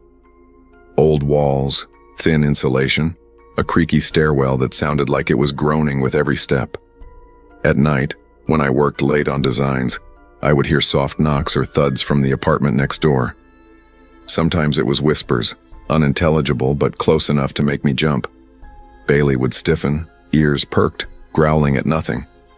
It made me question whether I was overthinking, or if there really was something off about Eli. The first major incident came a week later. I returned home late one night from a client call, coffee still warm in my hands. My door was slightly ajar. Heart pounding, I froze. Everything inside seemed in place. Nothing was missing. I slammed the door shut and triple-checked the locks, my stomach tight. The following morning, I confronted Eli. My door. It was open last night, I said, keeping my voice steady despite the lingering panic. He shrugged casually, smiling too broadly. Must have been the wind. Old building, you know.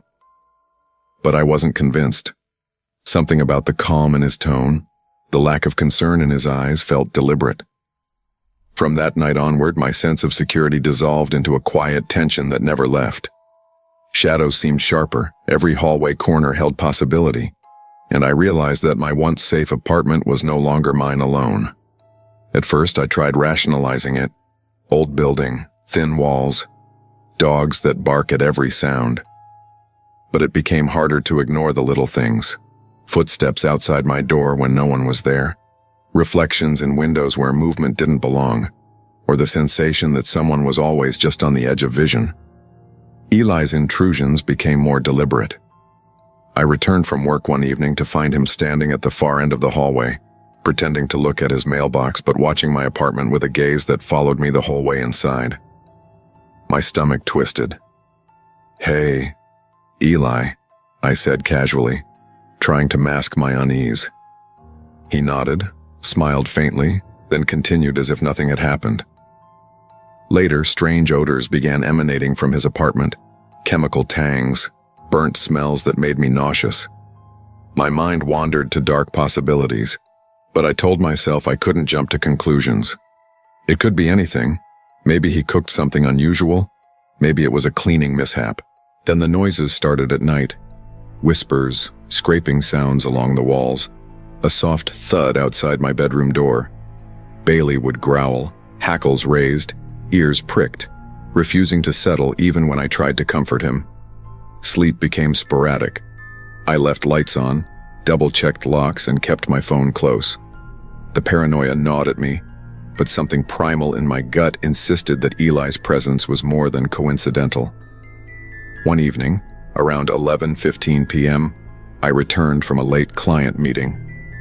My hands were full of papers and my laptop bag. I noticed movement at the far end of the courtyard.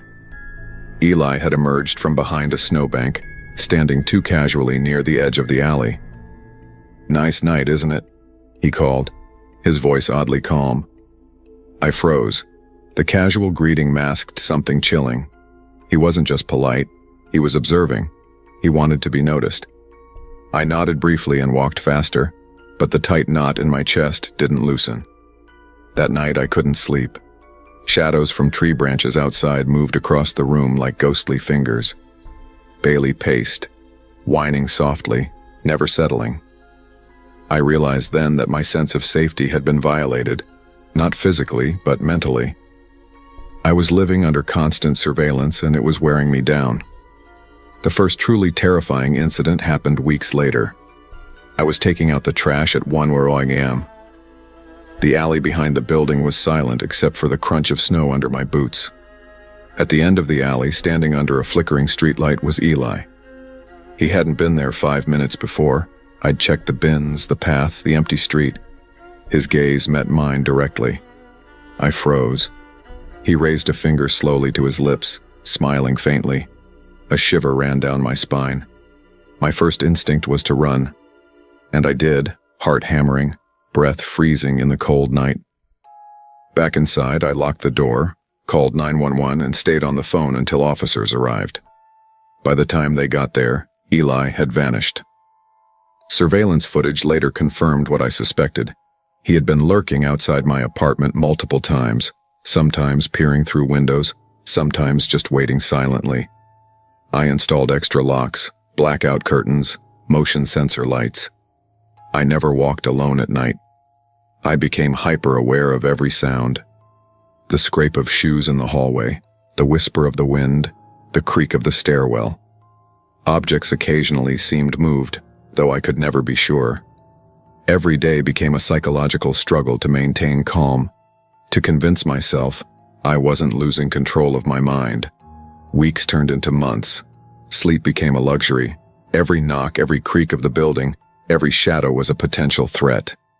Even when I tried to focus on work, my mind wandered to him, Eli, always watching, always present, just beyond perception. Friends suggested stronger action, more police reports, restraining orders, mediation. But without tangible harm, there was little that could be done. Building management pushed for polite resolution, but Eli's polite demeanor was a mask. The tension escalated to the point where every simple action, checking mail, walking to the lobby, doing laundry, felt like navigating a minefield. My life shrank within the walls of my apartment, yet even there, he intruded through sight, sound, and imagination. Eventually, I found a new apartment in South Portland and moved quickly, leaving behind the space I had once loved. Physically, I was safe, but the psychological imprint remained. Months later, I still jump at footsteps. Bailey still growls at empty corridors, and I can't shake the sensation of being watched in new spaces. The lesson is clear. Safety is fragile. Threats are not always obvious, and danger doesn't always need to be physical to be real. Someone can invade your life through observation, presence, and subtle manipulation, wearing down your sense of security until every shadow feels like a threat. Trust your instincts, set boundaries, and recognize that even polite facades can conceal obsession. Awareness and vigilance can't eliminate fear, but they can keep you from being powerless in the face of it. When Claire and I moved into 128 Willow Lane in Hawthorne Oaks, I honestly thought it was the start of a perfect chapter in our lives. Columbus, Ohio in the summer had that sticky humidity that clung to your skin, but the streets of our neighborhood were quiet, lined with mature oak trees that stretched their branches across the roads like protective arms.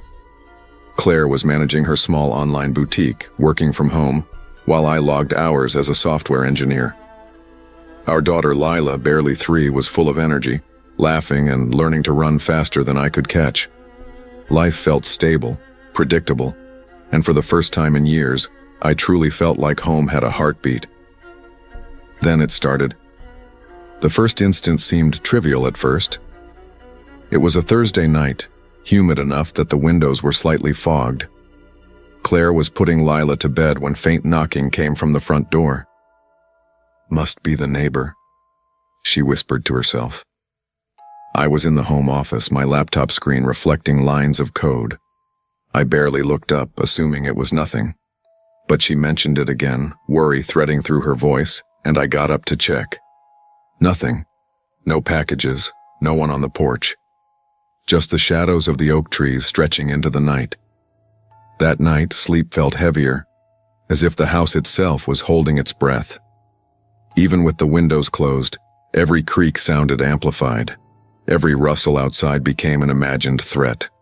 I chalked it up to nerves, to new homeowner jitters. But a subtle chill settled in, one I couldn't shake. The next evening, the knocking returned, this time at the back door. Claire woke me, whispering urgently, "Marcus, I swear someone's out there." I grabbed a flashlight. cautiously stepping onto the porch, heart thumping.